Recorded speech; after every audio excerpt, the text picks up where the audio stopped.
All right. What a last couple of days we've had in the day of the world of sports, man. I mean,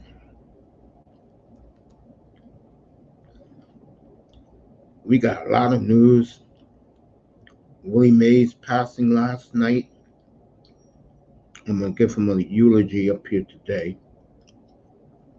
Monty Williams, Big Money Sean hit me up with this news. Monty Williams getting canned this morning.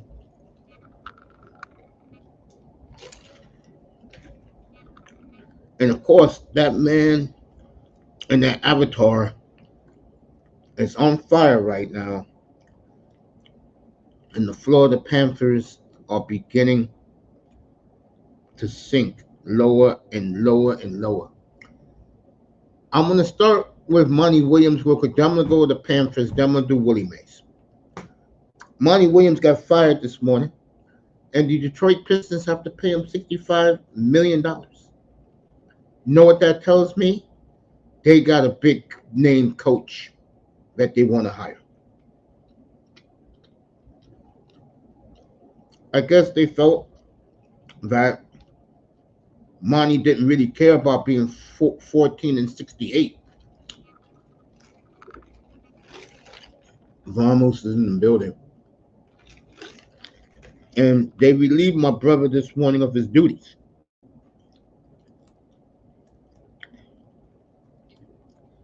And I'll say it again.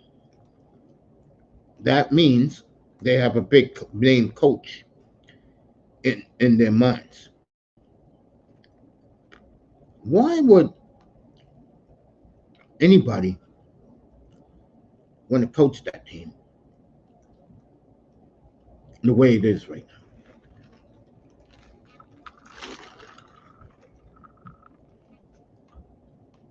The Pistons have really. Detroit as a sports city has hit rock bottom. Now the Lions are bringing them some hope. We'll see. Because the Lions are still the Lions.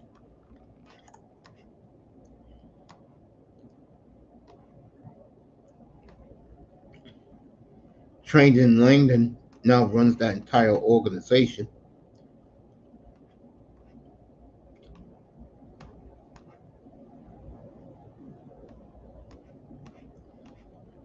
So the Pistons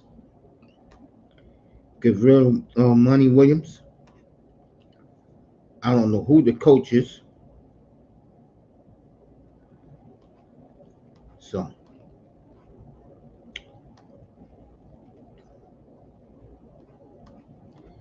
we'll see. Now, next. Laker fans want Monty Williams as their head coach. I can see the Lakers doing that. Monty Williams is a damn good head coach. Why that man got fired is beyond me. Next, which was a phenomenal performance by the best player on the planet by none, Connor McDavid, last night in Sunrise, Florida. America, North America, no one cares what goes on in Mexico, trust me.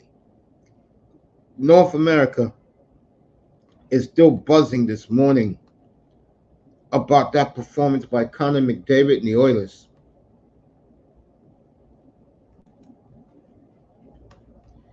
And don't look now, folks, but Friday night is going to be Inter Sandman all throughout northern Alberta. And the telling part of that game last night was the end. I was watching NHL Network, and they're biased towards every media outlet is biased towards the Oilers. They all are. ESPN, uh, NHL Network, but they showed something last night that was telling, and that was Panthers GM Billy Zito, who I've been praising, was so upset. He just threw whatever he had in his hand, threw it away. He was so angry, and then just slammed his fist on the desk in his luxury suite. And you look at those Panthers players' faces, boy. I always, a buddy of mine told me this about 30 some years ago. He said, Mace, know when you could tell who's the better team? Look at the superstars on each team. And I picked Florida to win this, but right now, it is not looking good. And see the players' faces on the Panthers and the interview session to talk to their players, it was like they don't know what the hell hit them. And I have I've never seen in all the years I've been watching hockey, I have never seen two role reversals in one series in my life. In the first three games, Florida totally outclassed Edmonton. Reminded Edmonton why they're not fooling around. Was skating with Edmonton, and a lot of the times in the first three games was out skating the Oilers, out hitting the Oilers. In these last two games, okay,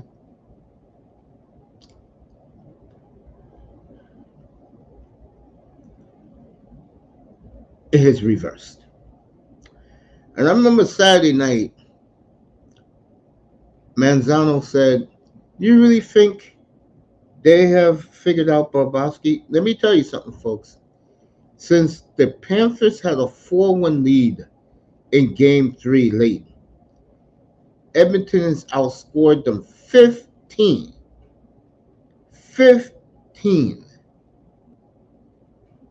to 4. 15 to 4. Okay? And you just see a different vibe. Okay? And you listened to McDavid last night. He said, "This is not finished yet. We got more work to do." In English, we're going to take their ass out. One way or another, we're going to do it. And this is why I've been saying all along, and I don't want to hear from none of these goddamn European soccer fans. I don't care about Messi. I don't care about Neymar, Mbappe. If Connor McDavid comes back, Edmund comes back and win this series down 3-0, Connor McDavid will be the best athlete in the world, bar none. Bar none. And guess who he has on his side, which is going to validate him? America is not only in love with Connor McDavid, he has been scintillating. He is going to beat Gretzky's record, a record that no one thought could be beat. He's only 5 points away from breaking it now. Most points in the history of a Stanley Cup playoff run. He's 5 points away from doing it. Moss said, "Damn." Last night, Moss said to me, "Damn, Mace, he's going to break Gretzky's record. A record no one thought would be broken." Now, I don't know what's going to happen Friday night. If I'm a Panthers fan, you like the way they fought back yesterday, which said a lot, but still. And as far as Bobrovsky is concerned, 15 goals in the last the last 7 quarters of hockey, yeah, I think they figured Bob out. And here's the scary part. Other than McDavid, who came alive in game 4, it has been the third and fourth liners. That means the end of your bench that is bringing Edmonton back. No doubt. So, Paul Maurice, buddy, you better get this team's act together, man. Because if you blow this,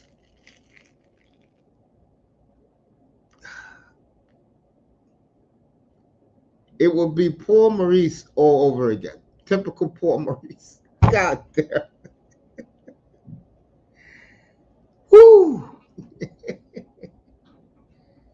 Panthers are in a lot of trouble right now. And they got to win one of the next two, this one. And if they don't, this Oilers team, other than the so-called Dolphin community, the biggest delusional fans in sports, they win this, folks. They will go down as, this is going to sound crazy, they will go down as the best Oilers team of all time. And guess what? Gretzky, Messier, all of them will not disagree. To be down 3-0, to be outskated, out-hit, basically, Bobrovsky looked invincible. Now, like the main man said after the game last night, the great Connor McDavid, they call him McJesus in Canada. If he pulls this off, he's going to be more than McJesus. Telling you. He said it's not done yet. We got 2 more games to go. Wow.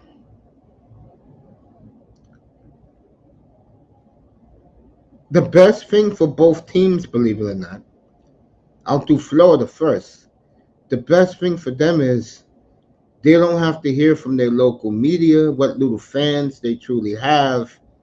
You're out of South Florida. The problem is you're going into the motherland, God's land, what Moss called it last night. He lives out there in Saskatchewan. You're looking at a city right now that is an inferno in Edmonton. And if they pull this off, you know what? They will live with this. Both sides. Edmonton comes back and win this, folks. Their fans will have a memory forever. Forever in time. This will be the first time, if it does go down, a team that came back from 3-0 to win the Stanley Cup since 1942 Maple Leafs and Red Wings. Maple Leafs pulled it off. On the other side, if they don't win this, this will scar that franchise forever. Because when a meltdown like this happens and it ends up being a complete collapse, players are human. They're going to start checking one another. You know, they're going to start losing faith in one another moving forward. And this is just a bad look. If they lose this, they still could win this, folks. Everybody's written them off. I haven't written the Panthers off at all. But if they do lose this, I don't know what to tell you. I really don't. I don't know what to say. I'm already dumbfounded that we're getting to a Friday night. And again, I think what helps both teams, but more Edmonton, because Edmonton got the momentum now. They get 3 days off to hear about how great they are, that they're going to pull this off. That No one can beat them. Blah blah blah blah blah. And like I said, for the Panthers, getting away from South Florida and going up to Edmonton, it can cool their nerves, and maybe they can win. Maybe they can win Friday night. They only need one. They only need one more win. So Grabowski better get it together because McDavid knows he has Edmonton now is creeping in his head. 15 goals in the last 7 quarters of hockey, 7 periods of hockey. You tell me.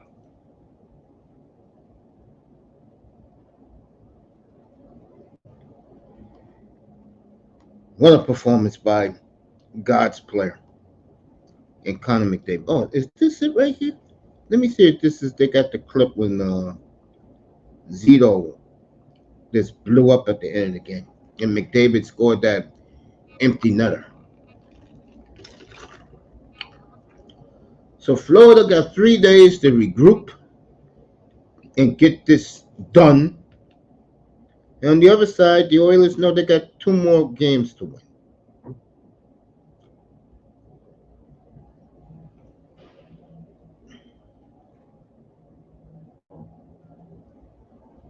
There it is. I got it right here. Let me roll it. Let me roll this right here.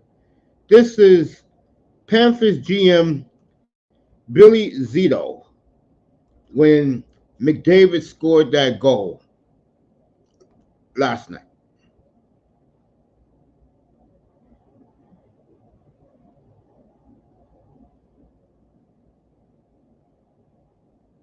No, not really. It's only happened 4 times.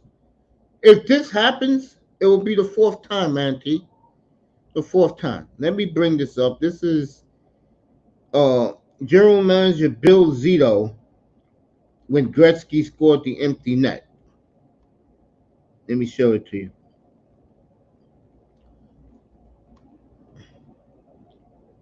This is crazy, bro. Fair use, fair use. This is Panther GM Bill Zito when McDavid scored the empty net.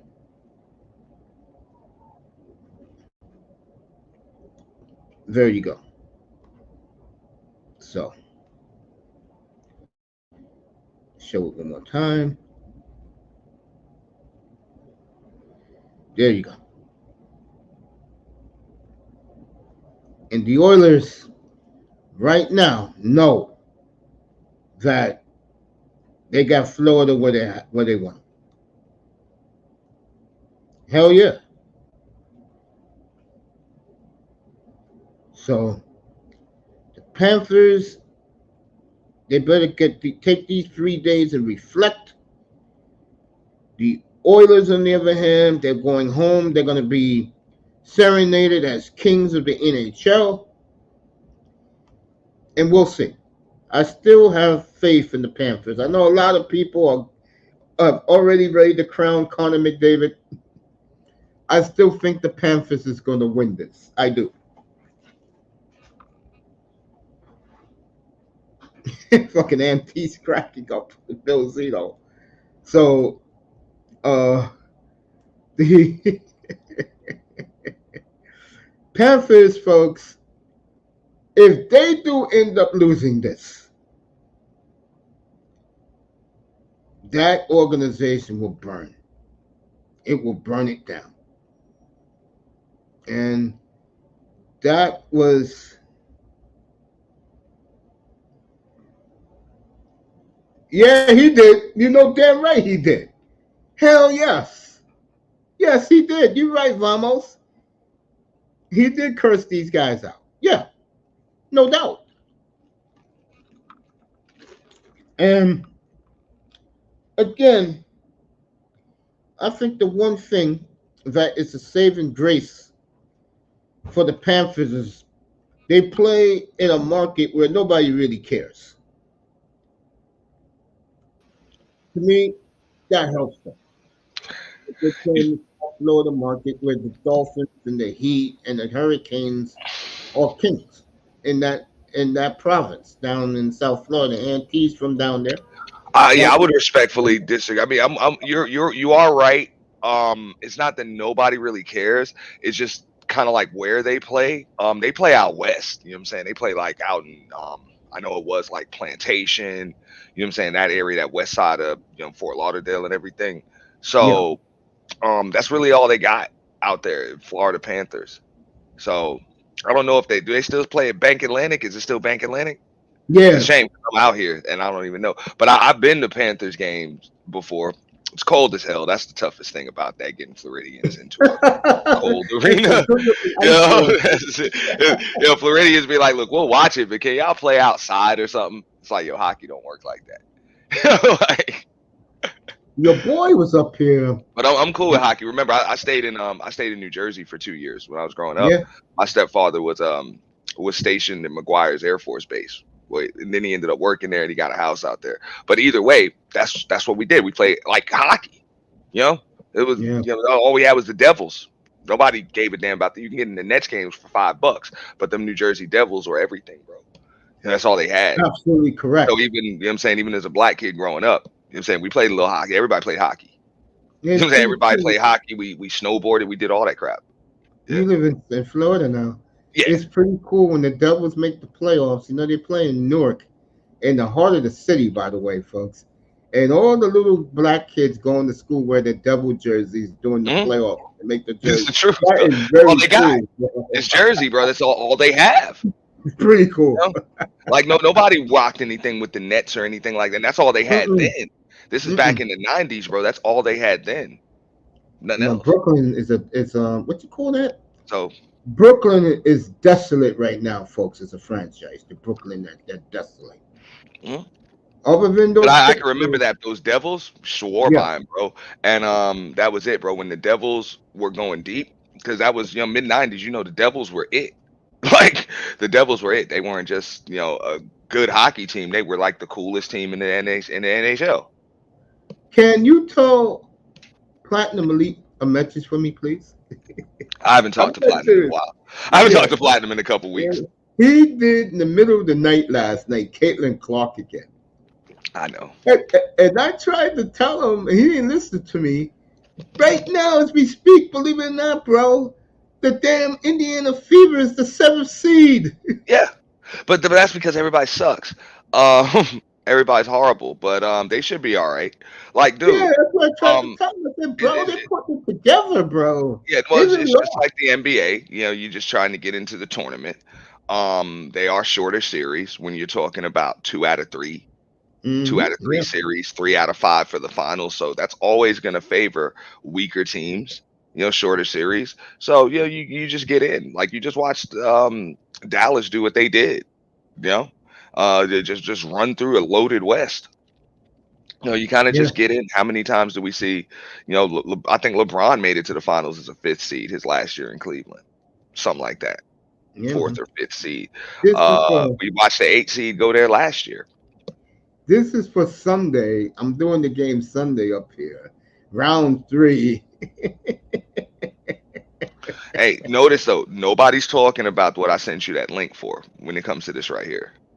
Yeah, Angel yeah, I Reese know. is what part owner of a women's soccer team. Yeah, I told you that a couple of weeks ago.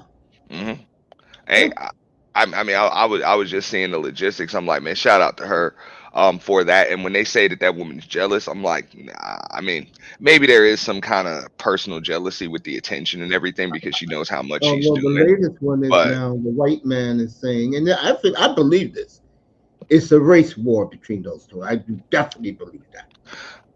I mean, I honestly think that they're good friends. When their careers end, it is going to be like it's going to be like, I'm not going to say it's like Magic and Bird, because I think like Magic and Bird had just a certain level of respect for each other from high school. Like they each thought they were like that guy is my benchmark. It's just different. Like, you know what I'm saying? They pushed it, and that just growing up I, watching them. So I think the problem what Angel has with her, and I've been saying this from the beginning, she was gift wrapped things. Angel had to get off her ass and get things. Mm. That makes a big difference. Well, The let's keep latest one now, yeah. and you're gonna love this. Chris, I think her name is Brink. That's the young lady's name. Cameron. Yeah. Okay. She is now exposing herself with plenty of photos. Platinum did it this morning on Instagram as we speak. So all the white boys, Ty Church, shout out to our boy Tyrone Church. Oh, He's a shout out to character. Tyrone Church. Yeah, they're all going gaga over Brink now, and I've Bro, been that, saying that it that from chick just a little too tall and skinny for me, but she can play some white guys ball. I'll don't give her care. that. She can play some White guys ball. don't care. I mean, hey, if I'm gonna get one that tall, I'm not gonna lie. I'd rather me a Liz Cambridge or something like that. You might as well Yeah, have Cambridge is some gorgeous. curvature on you. You She's know? psycho, but she's gorgeous. Bro. Yeah. Yeah, and my point is, I'm making this is Or even a Indiana's been. Candace Parker type chick, or you Yeah, know, yeah, I yeah, mean, yeah, yeah, yeah, yeah, like, yeah. damn, you gotta fill out some of that height just a little bit. Damn, because those legs would get in the way, dude. Oh, America's newest villain, and I have a crush on this woman, the Dejournay Carrington, who now is the new whipping girl for the white media and white concept creators for their girl Caitlyn. Her photos are out of sight, by the way. Well, now this Now they Carrington put her. chick, she's an intense defender, man. Oh yeah, man. Intense on ball defender, man. You And gotta, she, yeah. yeah, go ahead, go ahead, go ahead. Now you gotta respect that the way she plays. Like I said, man, I think the league itself, that league, is gonna keep the eyes on them. And I know a lot of people have been, look how they're treating her. Hey, you looking though, and this is the way everybody gets treated. Look, watch every game. Them chicks have been Hey, physical for years. They're just like that. They hey, really are. I did the game on Sunday. I was up here doing the game Sunday. I know you went about 12 hours. Yeah, no. I did about five, something like that. It was a Father's Day stream, so I had to get off and do my Yeah, Father's Day stuff. and and Yeah. and Luckily, my son had to work. He was working yeah. earlier that day. He messaged me before he went into work, let me know he would get off. So I was like, let me do my stream, be ready for my boy when he gets off. So that was it. Yeah. She was phenomenal Sunday, man. They both were, but unfortunately, her clown ass. I'm talking about Angel Reese had to headhunt Caitlyn, and she did it on purpose. I mean, Everybody knows she she did went it. for the block. She went for the Come block, and yeah, on. it was a wind up, but she clearly didn't give a fuck, and that would have been a Exactly. that would have been a flagrant one in any league. They would have called it a foul, then reviewed it because she did get hit in the head, and it would have been a flagrant one. You don't get ejected or anything like that. You get a flagrant one, and I think in the WNBA they get fined like $1,000 or whatever for every flagrant. And the It's one something thing like that. about them, and I give them credit, what people are not talking about, and that white America just don't care about these women at all. They don't care about them. They don't hear about them. Here's the scary part: more talent is coming. Yeah. They're about the WNBA for the first time, probably in 20 years, is now getting good young female talent Well, to play in that league. well, the reason why people don't watch the WNBA is because there are no stakes. It's almost like the NBA or even Major League Baseball or even football. Well, I'm not gonna say football because football is something we can gear up for every week. Like we can gear up for it. It's enough hype. One day a week. Now they play like 2 3 days a week. But either way, each team plays once a week. It's just keep in mind we don't really watch regular season games for any of the major sports anymore, with the exception of the NFL. I You agree know, with that. so that is what it is. So once it gets in the tournament format, like what the March Madness was, or it's a Yeah. tournament and there's some stakes up, and if Caitlyn can get in there, it's good. So Angel Reese can say whatever she wants. Two of those two of those W's that Caitlyn squad have come off the Chicago sky. So Angel Reese can't talk no noise, because if you Remember, take them two losses off the fever, you take them two wins from the fever and you give them to the sky, things are different. guys lost seven in a row, by the way. Hmm. And like NBA fans said last night when I had them up here, what the hell has happened? Well, Cardosa to came back. no, not them. What the hell has happened to Vegas? Oh, I'm gonna tell you what happened. They started getting caught up in their pregame photo shoots. Wow. They started getting caught up in they little runway model photo shoots and weren't as focused on basketball as they should have been. They got caught up. Miss Asia and Kelsey and the other chicks in there. And this is just my opinion. I believe they got caught up in everybody saying, "Oh, she's not marketable and stuff." Well, I'm gonna make myself marketable, and you took your mind off basketball. Yeah, they have totally wow. I like the way you got Carrington up front, like she's a superstar. Like she's a superstar. It's like you got like the real superstars are right behind her, but nah, Carrington is good. Did she make the Olymp? She made the Olympic team, right? No, no, she didn't She make it. did. She probably should have. She's a tough defender. No, I'm not that much of a groupie, but of all these women, she attracts me. Okay, she does. I Well, think Aja Wilson is gorgeous when she dresses up.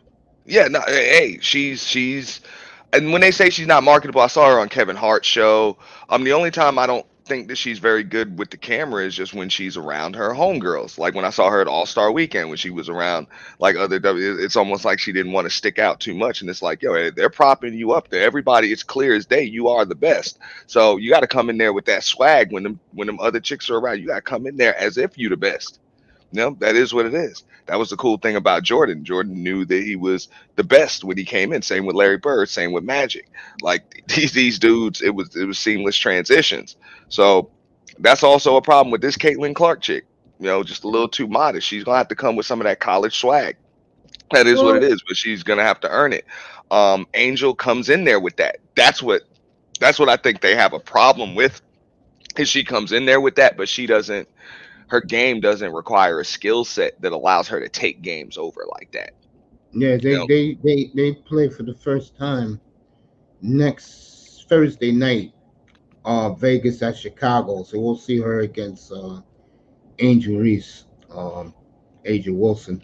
I mean, Looking forward to Minnesota that. is the team right now. They're the best team. And then comes the Liberty. So don't count out the You Liberty. hold on, back up. You do know who has the best record, bar none, right? That's Minnesota, right? No, it's the Connecticut Sun, 12-1. Oh, okay, never mind. No, Take it not back. even 12-1. I think they're 13-1. Okay, They take only it back. lost to the Liberty. To me, from the eyeball test, the two best teams are the Liberty and Connecticut. I'll put Liberty number one because until Connecticut can beat them,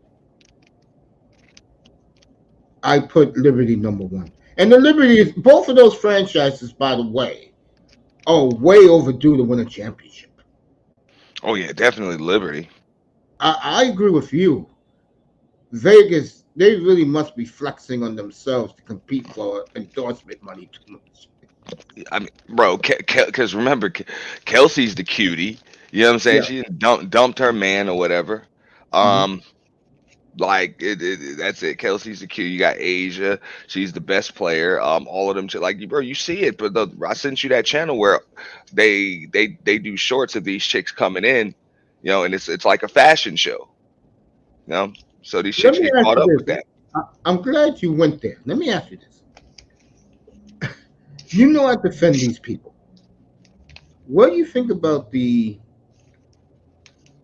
alphabet women saying "F the cameras"? I'm going to dress like I dress. So you know how I feel about that, bro. I saw, and I was thinking about I'd it be, the other I'd be, day, hey, pause. I would be whacking them with bro. fines every Bro, single time if it were me. That's it. I don't let's give a be damn real. how you dress, but you will be wearing women's clothing.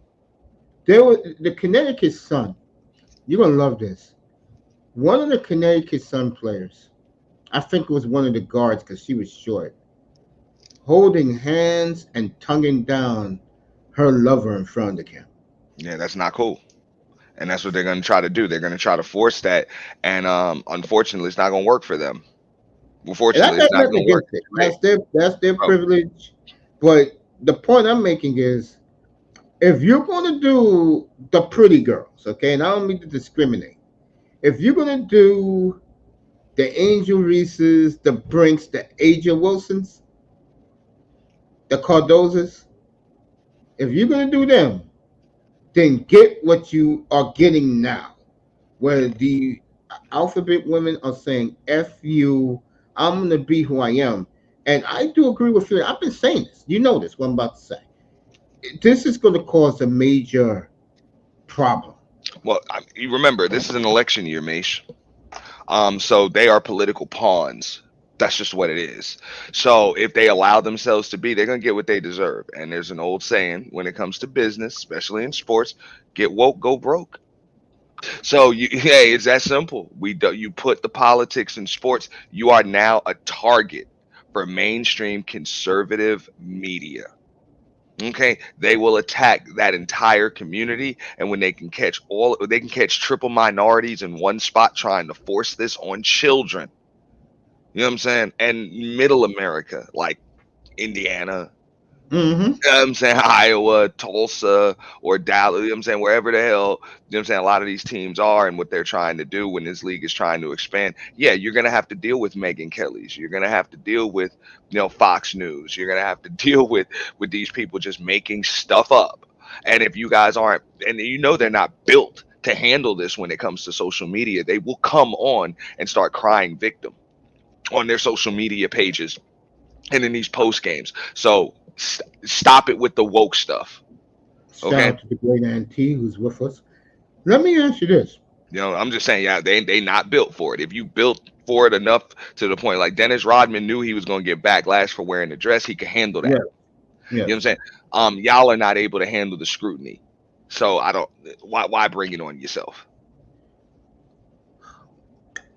In your opinion, right? Because I saw Indiana Sunday, they're getting better and better. And like Auntie said to when we was on Platinum Platform, when this young lady gets 3 weeks off, I'm gonna tell you right now, when she comes back, Indiana's gonna make a run, folks. Hmm? Because now they're beginning to accept her and appreciate her teammates or appreciate her more. When Reese did what she did, the other girls on her teammates went around her to make sure she was okay. I'm telling you, Platinum Well, said it last they week. hear it too. They hear the head. What was you saying? Platinum said.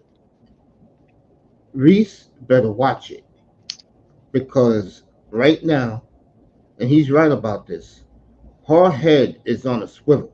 She just let me put it this way: the person who I believe will go at her is Wilson next week.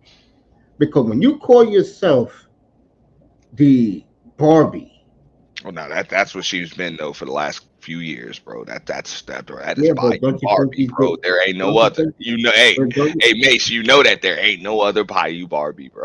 You let gotta give her me that. ask you a question. You know what I'm saying? Like I gotta be real on that. Angel is. Did you go to this lovely lady who I did not know her father was Darren Carrington? He used to be a damn good football player for the Chargers in the early 2000s.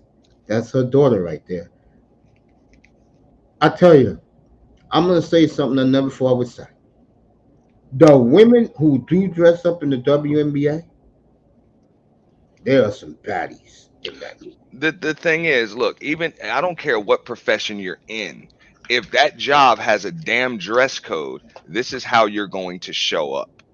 That Hmm. is what it is. So I don't. Oh, we're gonna do what we. What the hell you mean? They're gonna start putting it in the damn contracts, just like they did with the dudes. And remember I told you, I'm like, yo, it's gonna get to the point. Anybody with any sense is like, look, we ain't gonna make y'all wear dresses. You know what I'm saying? But if y'all start abusing like the leniency with the dress code, they will start imposing restrictions, at least for when you show up and you leave the games. That's I it. totally agree. I You know. totally agree. Let me ask you this. And you're not gonna, like, on company time, you're not gonna do what you want. You can do whatever you want on your social media platforms, but you can't. Nah, bro. You stop that, because even when you see them chicks walk in, you can see the blatant difference. Like some of them chicks walk in as like models, bro. Heel over toe, heel over toe, heel over toe, hip swiveling, hip swiveling. like ladies. Like ladies. Remember them girls used to go to charm school when we was growing up? They would have to walk with a Yeah, book over their head and do curtsies and all of that. You know what I'm saying? Heel over toe, heel over toe, heel over toe, like ladies. You know what I'm saying? Then you see the other ones. They over there walking like dudes, slouched over. You know what I'm saying? Boy, it's like damn flat footed and all that. Come on, bro. This is what we mean. So I don't care what you do in your bedroom at night. Why the hell do you have to look like a pseudo dude?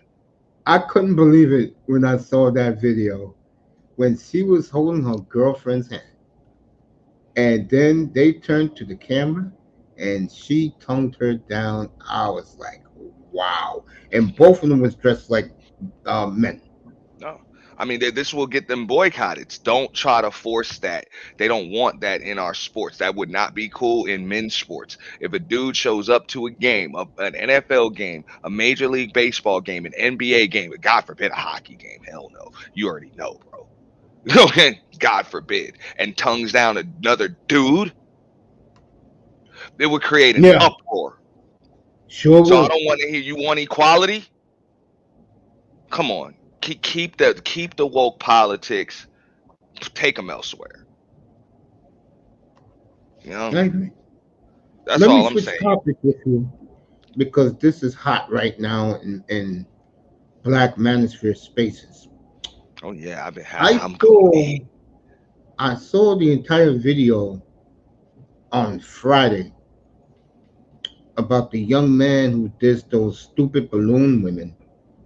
Mm. And I did find out yesterday that those, not them particular, but the sisterhood cost him his job. What up, Jims? Yeah, I heard about that. I just heard about that last night. And then they wonder why guys rather go elsewhere, bro. They cost this guy a job because he stood up to the sisterhood. No, I mean, it wasn't because he stood up to the sisterhood. It was just because they could. I always tell people, look, man, because I dealt with it on YouTube. I had some chicks on here try to call my job. I had a chick on here try to call my job, and look, I make them $500,000 a year, so they're not throwing that in the trash because some chick online is in her feelings. You know what I'm saying? I'm too valuable to the company I work for to get fired. He clearly wasn't. So if a couple phone calls will get you canned, bro. You know what I'm saying? If anything, they'll tell you they fired me. They ain't gonna do it though, because the $500,000 I make for them over the course of a year, you know what I'm saying, is worth more than whether or not you're happy. You know, like it just is what it is. You know, I so remember that come young on, man was talking so when much you're shit. easily replaced, you're easily replaced. Just He remember that. replaced, So yeah. that's why he came up there bragging about 100,000 in the bank and all that. Mm-hmm. And he said he was straight. He said he was straight about it. And I think he'll be all right. I mean, I can tell by just the way he takes care of himself as far as, you know what I'm saying, he looks like he's in good shape. So guys like that probably been through some stuff. He'll be all right. You know what I'm saying? He'll be all right. You know what I'm saying? He just it's just a little bump in the road. People like that, man, they lose a job, bro. They'd be like, man, that's the best thing to happen to me, man. I was able to elevate. Now I got my own social media platform. I do what I love what I do. I ain't got to work a job. I'm hiring people now. So I'm pretty sure he'll turn that negative into a positive. But yeah, what do you expect, bro? When you put your face online and all of that other stuff, hey, it is what it is. The balloon Getting pop and stuff. reserved. I didn't really like the way he handled it with a lot of those chicks. I didn't agree with that because I get it. Everybody's like, "Yo, look, because of the way he handled it, he ended up getting to the chick that wanted to know more about him." I'm like, "But you're supposed to know that off rip. Anybody that's making assumptions about you, anybody's making assumptions about you isn't for you. You're supposed to be trying to get to the chick that wants to know more about you." In a situation like that. Anybody that's judging the book by its cover or any of that, not even asking you questions. Oh, I see this. I assume this pop. Whatever. That chick wasn't for you anyway. So hey, thanks. But he felt like he had to say something slick. On top of that, if you just paying attention to body language, when they was like, what don't you want in a woman? Okay, I don't want promiscuity. And hygiene is very important. On So what does point. that tell you? I mean, I'm just saying, like common sense would tell you, like this dude ain't just been hurt. This dude's been burnt. You know what I'm saying? I'm talking Of about course, burnt, yeah. like STD burnt. That's what it's telling you when he Oh, says that. damn. You got a problem with bad hygiene having promiscuous when yeah, you been burnt, homeboy. You know what I'm saying? So a lot of chicks is gonna hear that and it's like, okay, pop, I'm good. I been done caught something off you I can't get rid of in the morning. You know what I'm saying? So you know what I'm saying, off rip. Now a lot of people be like, oh, he ain't say nothing like that. It's like, come on, if a chick tells you that, I can't deal with a guy that cheats on me, he better be clean. It's like, who done burnt you ill? You know, ill. If that's the first thing you say, it ain't even about how a dude talks to you or any of that. It's about, you know what I'm saying? That's the only thing you could think of. You thinking about what a dude's gonna bring into your bedroom, what he's gonna bring from some other chicks back into your bedroom. Yeah, you done been burnt. You burning, ill, ill. Like, you know, and that's the things you pick up on when you dating and you listening to somebody and you let them talk. Yeah, You I know, think the whole damn thing is staged, bro. um, Because if the first woman on the line is the last woman you talk to me that shit was all staged. yeah. But I him mean, getting fired is I not. did like the way he turned up on the busted Barbie looking chick. Cause the busted Barbie looking chick. He said you The got one in the hairy blue dress, arms. the No, one in she the had on blue. the red. She had on the red one. She was like, "Yo, you got hairy arms. No, thank you." He Oh was yeah, like, yeah, yeah, yeah. and then the other chick, she was like, "Well, I got hairy arms." He was like, "Yeah, but your hairy arms are okay. Give her a balloon back." I was like, "That's cool." That was cool. But that's the way it is. Like if you're gonna do something, I've done speed dating before, and that's kind of how it is, man. You don't want somebody that's about to sit there and either talk about themselves or somebody that's gonna, you know, and tell you, give you a laundry list of stuff that they don't want. You would want to deal with somebody that either wants to know a little bit more about you and listens a little more than they talk, and has some pretty good Exactly. communication skills. So speed dating is cool. We need to bring that back. Yeah, man. Let me ask you this because I know this is your expertise. I had an NBA fan up here, and yes, I had a morning show yesterday. He was up here yesterday afternoon, and he was talking all that Celtic shit, you know. So I went to him point blank, bro. Are they going to repeat next year? No. I think they could. I think they could. I think it's possible. Did you And hear the slick move Tatum? Well, I'm sticking with the the Celtics. reason why I say that, I don't see why they can't get out of the East. Oh yeah, I know. Well, the Knicks are healthy. And the Knicks make one adjustment. Ah, and me and him got into it about that. Yes, I told him the Knicks would have beat them. Yeah, yeah. Yeah, I believe the Knicks would have But beat the them. Knicks match up well with them. When fully healthy, when fully healthy, the Knicks are better than them. I Defensively. agree. But I mean, Boston's still the more experienced team. They're still just a better 3-point shooting team in today's league. It would be a good series, but I mean, they can still get out of the East. So if they can get out of the East, they can repeat. Look, this is on Denver. This is on Denver, the Clippers. Pretty much like those two teams. Who the hell am I leaving out? Yeah, Denver and the Clippers. They didn't make it out of the finals. So yeah, Boston wasn't really tested. But that's not I've been Boston's fault. saying that That's all along. Denver's fault. That's Denver's fault. Let's keep it real. Yeah, Minnesota was playing the best. Yeah, that's Denver's fault, man. Yeah. Um, but nah, the defending champs were supposed, because let's keep it real. That Boston team was built to beat the Nuggets. They were built specifically to beat the Denver Nuggets when they brought in Drew Holiday and Chris Stapps. You know, it was for that purpose. What do To you be think able about to be able to guard Jamal Murray on the perimeter, yeah? and be able to rotate out, and also to be able to make Jokic have to deal with some shit on the damn perimeter with Porzingis.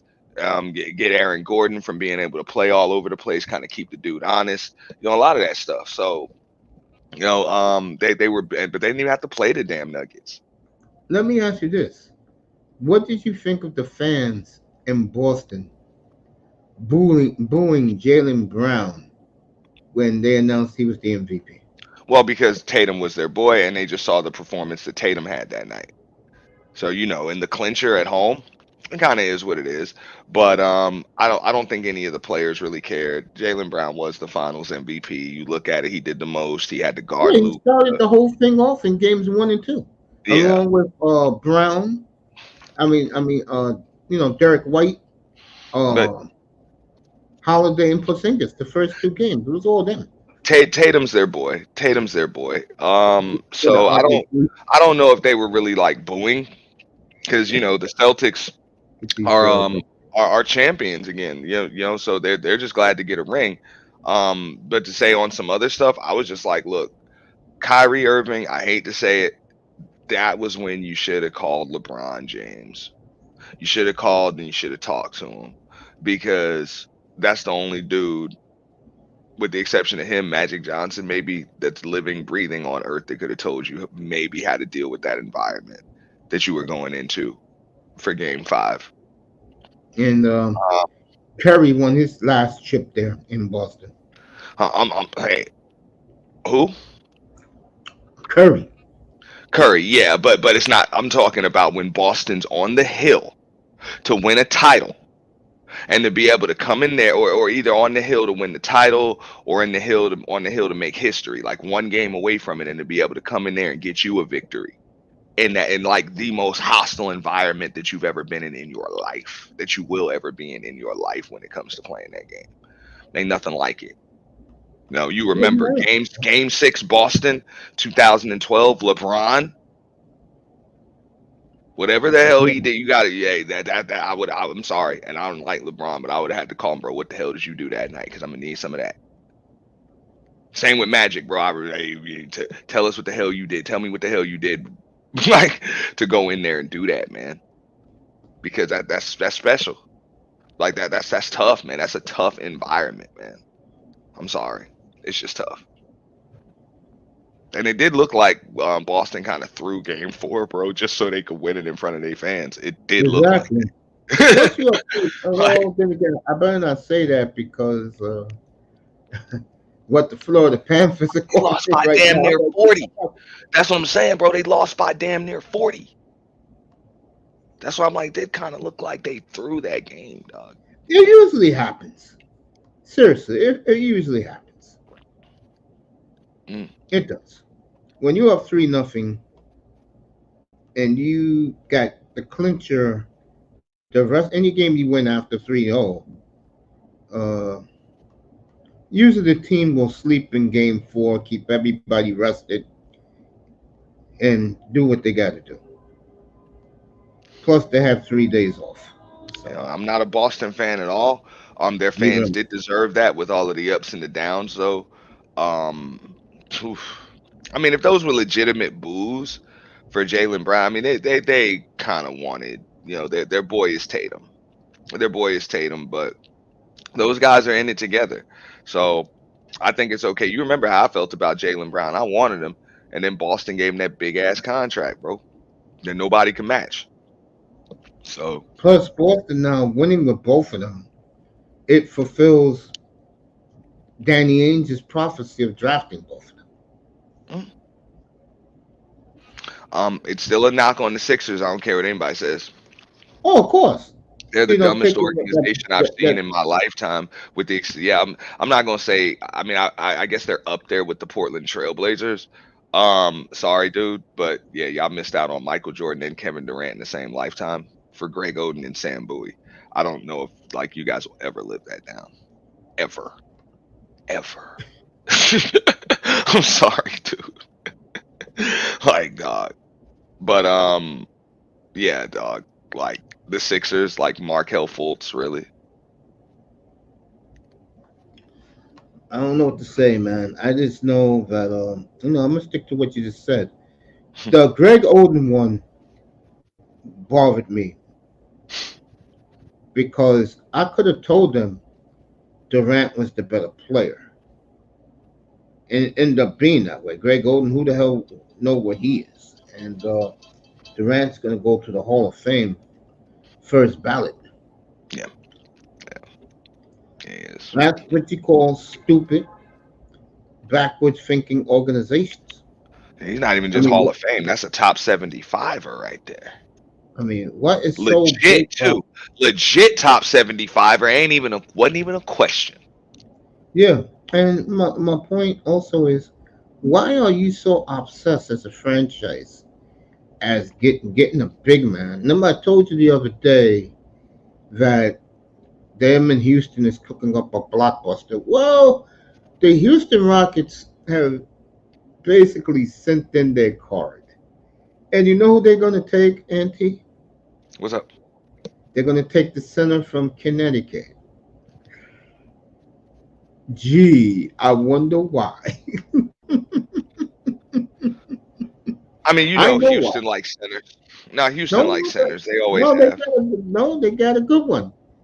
When I saw that they're going to take him, I said this trade's going to go down because they have a all-star center, but because the team is so bad, nobody knows who he is. I'm just hoping that my boys re-sign Hartenstein. Um, I think the Knicks are going to move the 24th and 25th picks, or Jimmy Dolan is going to go to LeBron James. You fucking screwed me 15 years ago, bro. Well, I'm going to screw your ass right now. I'm taking your son, and you ain't saying a damn thing about it. now you gonna bring your ass to New York. You gonna bring your Something he ass to New really York doesn't for want your to last. do. That you gonna bring your ass to New York for these last damn 2 years, and you gonna get us this ring, and then you gonna get the hell up out of here. He wants to go to he wants to go to Phoenix so bad. It's We not don't even care funny. what he wants. If you and your son are a package deal, then bring your ass over here, get us this chip, and then you get your old ass the fuck up out of here, bro. For real. I mean, it's really that simple, and we'll keep the bird rights to him. And if you just shit the bed or whatever, we'll just trade that little motherfucker, man, and you can go too, or retire or something. I don't care. You know what I'm saying? As soon as you start acting up with that shit, we'll just trade that little motherfucker, bro. Why you So, think why you think the Pistons early this morning fired Monty Williams after 1 year? And they're gonna owe him $65 million. oh my God, Monty Williams is getting paid, bro. Shout out to Monty Williams, dude. After I that, totally after agree what with you. happened with his family, man, I feel so like, bro, I got all the respect and admiration for Monty. I like Monty One, Williams as a player anyway, but one as a coach, I thought he was cool. But that was just a tragedy, bro. What happened one with of the his nicest, kids, man? And one of bro, he the still get paid from Phoenix. yeah, He's still one getting of the paid. nicest, one of the nicest human beings Yeah. I've ever Um. come across. Yeah. I used to talk to him every time when I used to go to Trailblazer games around shoot around. He used to assistant coach back then with Mm. Nate McMillan, and I used to just talk basketball with him. And when they came to the Meadowlands, no, no, it wasn't Mellon. It was the Rock before Hey they moved Mace, to you gonna be up for a second? Just hold that yeah, thought. I'm about to just jump into work. I'm just gonna mute up, so you yeah. Do can. what you gotta do. No I'm problem. right I'll here. mute. I'll mute up. You. Yeah, I'll I'm gonna be be right right back. here. I ain't going nowhere. Uh, who? Monty Williams was born in Phoenix. He was born in Phoenix. Okay. Uh, let me reflect on this. Whenever a team fires a coach that you just spent big money on, that means they have a bigger name coach in mind. I don't know who's out there who will want to take this job, but good luck to the person that gets this job. They got $62 million in cap space. They got $8 million exception, a second round, and veterans minimum. So they have everything. What that tells you is nobody wants to go play for Detroit. That's what it tells you, folks. But they have somebody big in mind. I don't know who,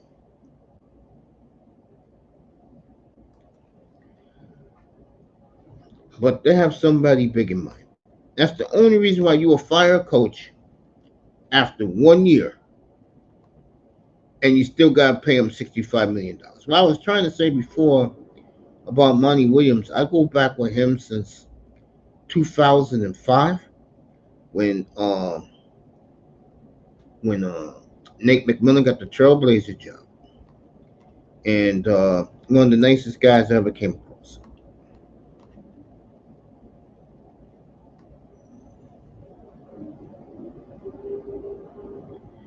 All right, the name that they're going to try to replace him with It's a coach named James Borrego.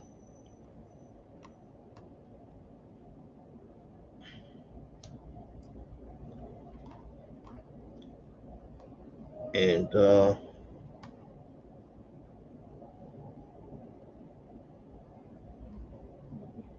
yeah, I got it right here. I guess they like this guy. And they could pay him a lot cheaper. But that's the guy who they have in mind, James Borrego. And no, he's not a big name. So I was wrong about that.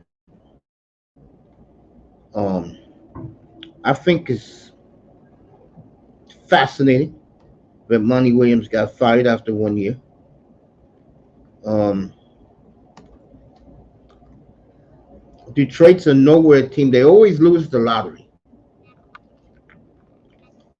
Trains in Langdon now has taken over the entire organization.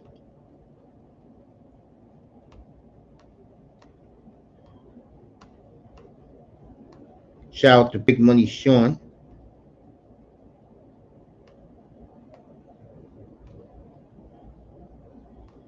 It'll be interesting.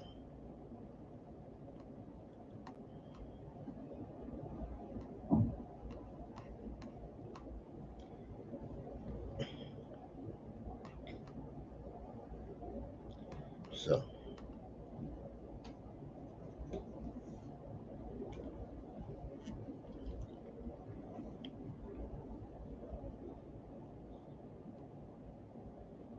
Clay Thompson is going to play for the Bahamas team. It's him, DeAndre Ayton, Buddy Hield, Eric Gordon. This is an old squad. I tell you, I love Canada to pull off the upset. By the way,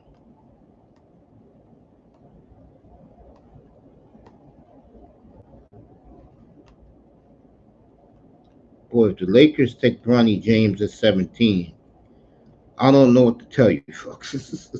It just goes to show you uh, how pathetic the Lakers have become.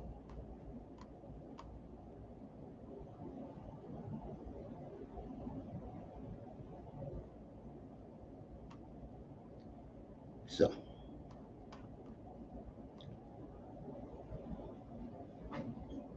mm,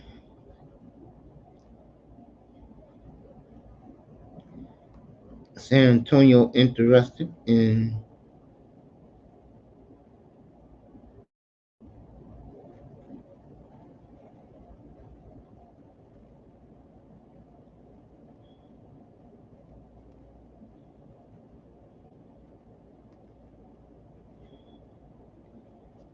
Spurs got a lot of interest in Castle.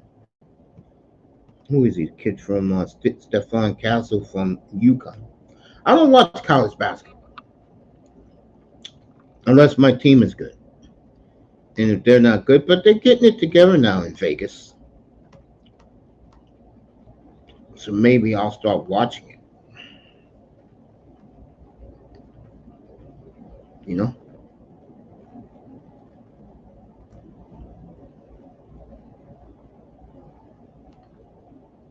Let me reflect on Willie's Mays. You can argue the greatest ball player in the history of American sports. Not everything is judged on rings, like you young people like. A lot of things is judged on, especially in baseball, is judged by numbers, but also dominance at your position. A lot of people believe Mays is the greatest center fielder who ever played. Bob Costas is one of those. Um, me, I only saw Mays at the end of his career. My mom told me that he was the best center fielder.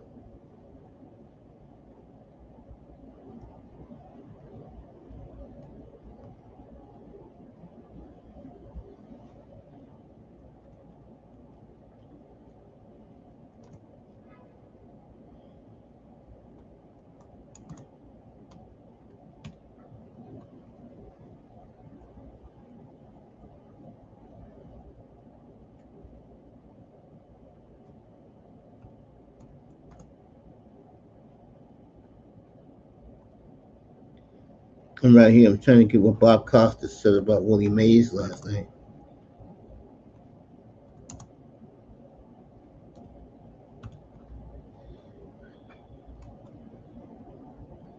You know,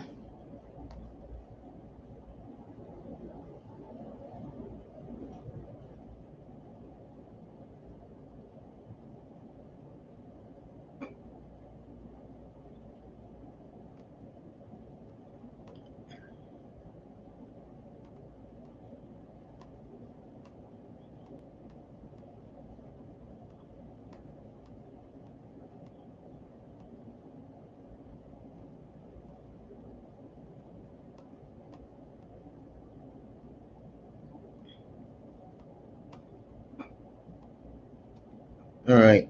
Uh,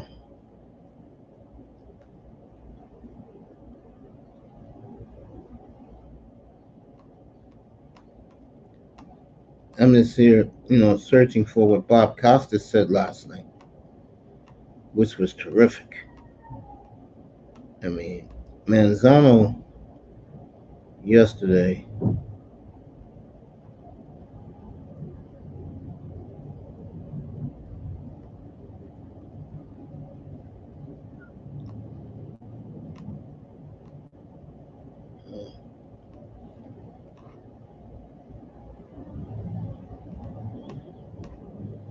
This really have shooken the sports world, the baseball world. That we lost Willie Mays last night, and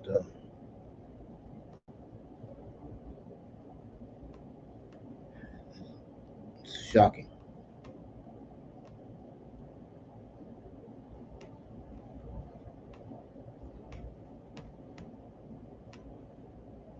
So we lost the last of the icons, Aaron Seaver, uh, who's our boy Gibson. We lost all those guys. I'll be back in a second.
All right, my brother Iman's in the building. Uh, yes, rest in peace, a legend. Oh, I was gonna say about Mays is I'm sorry about that. What I was gonna say about Mays is that if you told me right now Willie Mays is the greatest ball player who ever played, I will not argue with you. I will not argue with you. And for Manzano last night to tell us that it was BS about Mays being one of the best, I don't know what he's thinking, bro. I just don't. I really, really don't. I just wonder about certain people sometimes, man. So we lost an American icon, and these guys are leaving us left and right, folks. We have lost Walton, West, and now Willie Mays in 3 weeks. It's a tragedy. I did that yesterday morning. American tragedy that we're losing our sport. For me, anyway, 'cause I'm a lot older than a lot of you guys. Mays, because I'm one of these guys that you guys are different the way you were raised. When I was raised as a kid, we love hearing stories about how great Willie Mays was. The '67 World Series when the Cardinals, Bob Gibson won 3 games in the World Series and had a 1.17 ERA. I was in diapers. I didn't see it, but I heard about it. Then I saw a film about it. And that's the problem with a lot of you young people. You don't look at history. You don't care about history. Iman, he didn't see Lawrence Taylor and Pepper Johnson and Joe Morris, George Johnson, Harry Carson. But one thing about Iman, he looked up his team's history one day and he said, how did my team won their first 2 Super Bowls?" That's why he's loyal to his football giants. I kill him up here by his quarterback, but I respect the hell out of him because he loves his team. He don't care what people think, and he looked up the history of the team. You don't go no further than in Miami, where Dolphin fans don't give a damn about the great Dolphin teams of the '70s. They don't care. They didn't see it. I don't care. And that's why Larry Zonka went off on the Miami media last week. Because for the last 40 years, this franchise has done nothing. Last time there was in a championship game was 1992. And you hear this fan base talk like they've won 20 Super Bowls, which we all know is a damn joke. The point I'm making is you respect your history. You go, damn, Dad, how did the Yankees win all these championships? Because they always believed in team ball. That's how the Yankees won all those championships in the '90s, in the '50s, in the '20s. Team baseball. Team. I'm gonna go get some water. I'll be right back.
Right. Like I was saying, so we lost an American treasure last night. My prayers and thoughts to the Mays family and his great great grandchildren and his children. Godspeed to Willie Mays and how much he meant to the game of baseball, to America, and how much joy he brought into people's lives. Let me play Bob Costas, fair use, what he said about what he said about Willie Mays. This is Bob Costas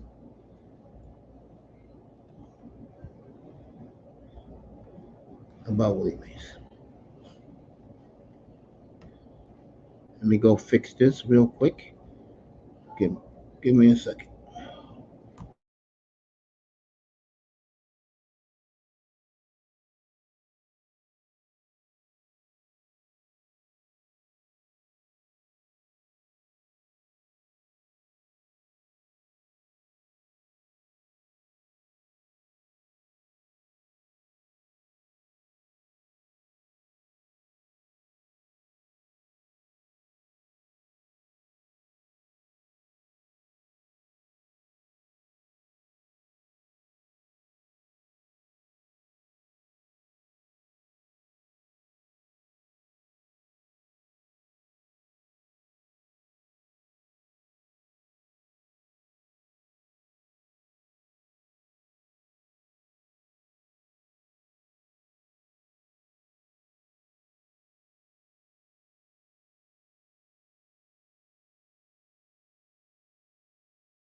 You know, I'm gonna say something that I usually don't talk about. You know what I'm saying? But Biden making it even more easier for people to obtain citizenship is the reason why uh, we have a lot of major issues in this country. And um,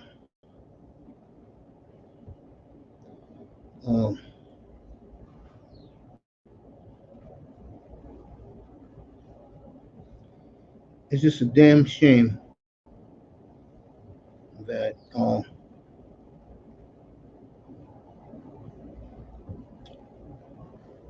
the sooner Trump gets in, the better we'll all be.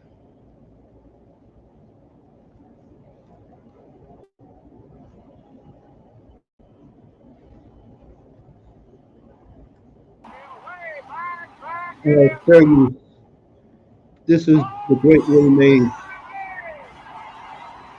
Willie Mays just brought this draw to his feet with a catch, which must have been an optical illusion to a lot of people. Here is Mays, who has hit 4 balls right on the nose today, 3 for homers and 1 a line drive to center. Now the 2-0 delivery, and Mays sends another one. Tell it, bye, baby. Aaron doesn't even move. It's going far up into the center field bleachers. Willie Mays has tied a record, 4 home runs in a game. The county stadium is going mad. Here's one. Here's the pitch. A line drive to center. This could be it. Mays waiting. He's got it. The Giants win the pennant. The Giants have won it as Pierce is mobbed by the Giants. They won it 6-4 on a dramatic 4-run rally of the night. Here's the pitch to Willie. Swung on, hit deep to left. That one is way back, way back, way back. Well, that's goodbye. Number 600 for Willie Mays and the bye-bye Baby Bonanza. And the Giants come to home plate to greet him. Number 600 for Mays. He hit it over the 370-foot mark. A standing ovation here in San Diego for Willie. Let me find another one, Willie Mays. I want to get where Bob Costas.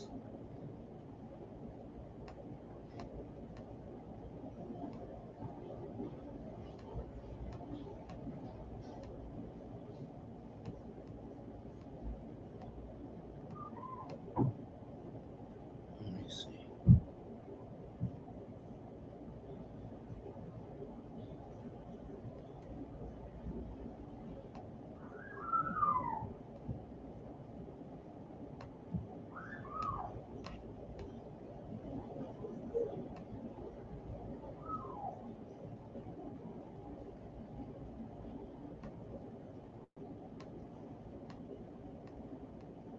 Trying to find it.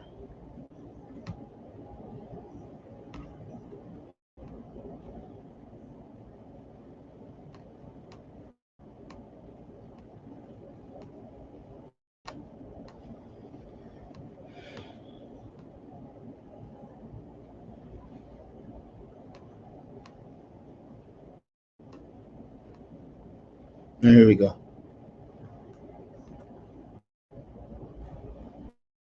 The Giants announcing that he passed away today peacefully at the age of 93. Jack, you just look at that image, and everybody who even knows a little something about baseball knows who that was, and maybe he was the only player that could have made that catch. Just an incredible catch, and you talk about doing it in the 1954 World Series against Vic Wertz, and then not only the catch, Bob, but how he steadies himself, turns around, flings it back into the infield.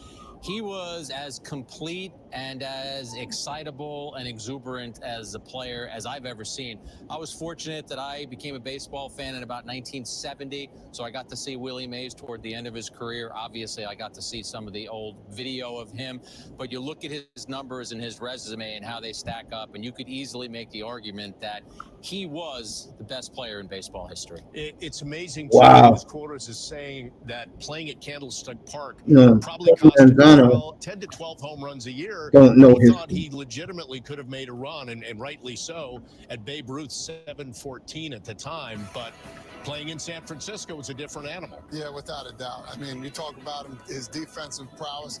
He could hit the ball to all fields. He was electric to watch. I know I wasn't even born when he was playing, but to see the highlights and to see the people that talked about him. I mean, Dusty Baker was my first manager in the big leagues, said he was his most favorite guy to watch. He was the best player ever and a true friend and comrade. He's just a really good guy.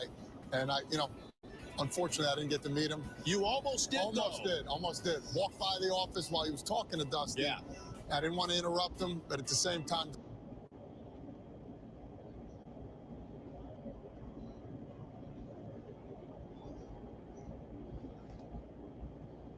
All right, here we go. Choose Optimal Mobile or pay the price. Switch and save up to 50% on your mobile bill versus Verizon and... Good evening, everyone. Welcome to this special edition of MLB Tonight. I'm Brian Kenny. One of sports' all-time icons and one of the greatest players in baseball history has passed away. Willie Mays, Hall of Famer, power-hitting center fielder, was 93 years old. He was said to have passed away peacefully this afternoon among loved ones. His death comes as much of Major League Baseball has gathered to play a game in Birmingham, Alabama at Rickwood Field to honor the Negro Leagues and Mays. We are very sad now to relay this information that has just been released by the Giants, that the great Willie Mays has passed away. He passed away peacefully this afternoon at the age of 93. San Francisco Giants legend and Hall of Famer Willie Mays passed away peacefully this afternoon at the age of 93. Please join us in a moment of silence as we remember Willie Mays. What if you could upload one mini AI written ebook onto Amazon that could replace your income and change your life forever? Let me show you how to do exactly this in the next 90 seconds. First, open up this app. It's a new AI tool that writes little how-to ebooks in minutes that you can upload onto Amazon, and they'll pay you passive income every month. How well does it work? Well, one of the greatest players in the history of our game has passed away at the age of 93. He was born here in Alabama, got his start in this very ballpark, thrilled generations of baseball fans with his brilliant play, and we will always cherish the memory and life of the great Willie Mays.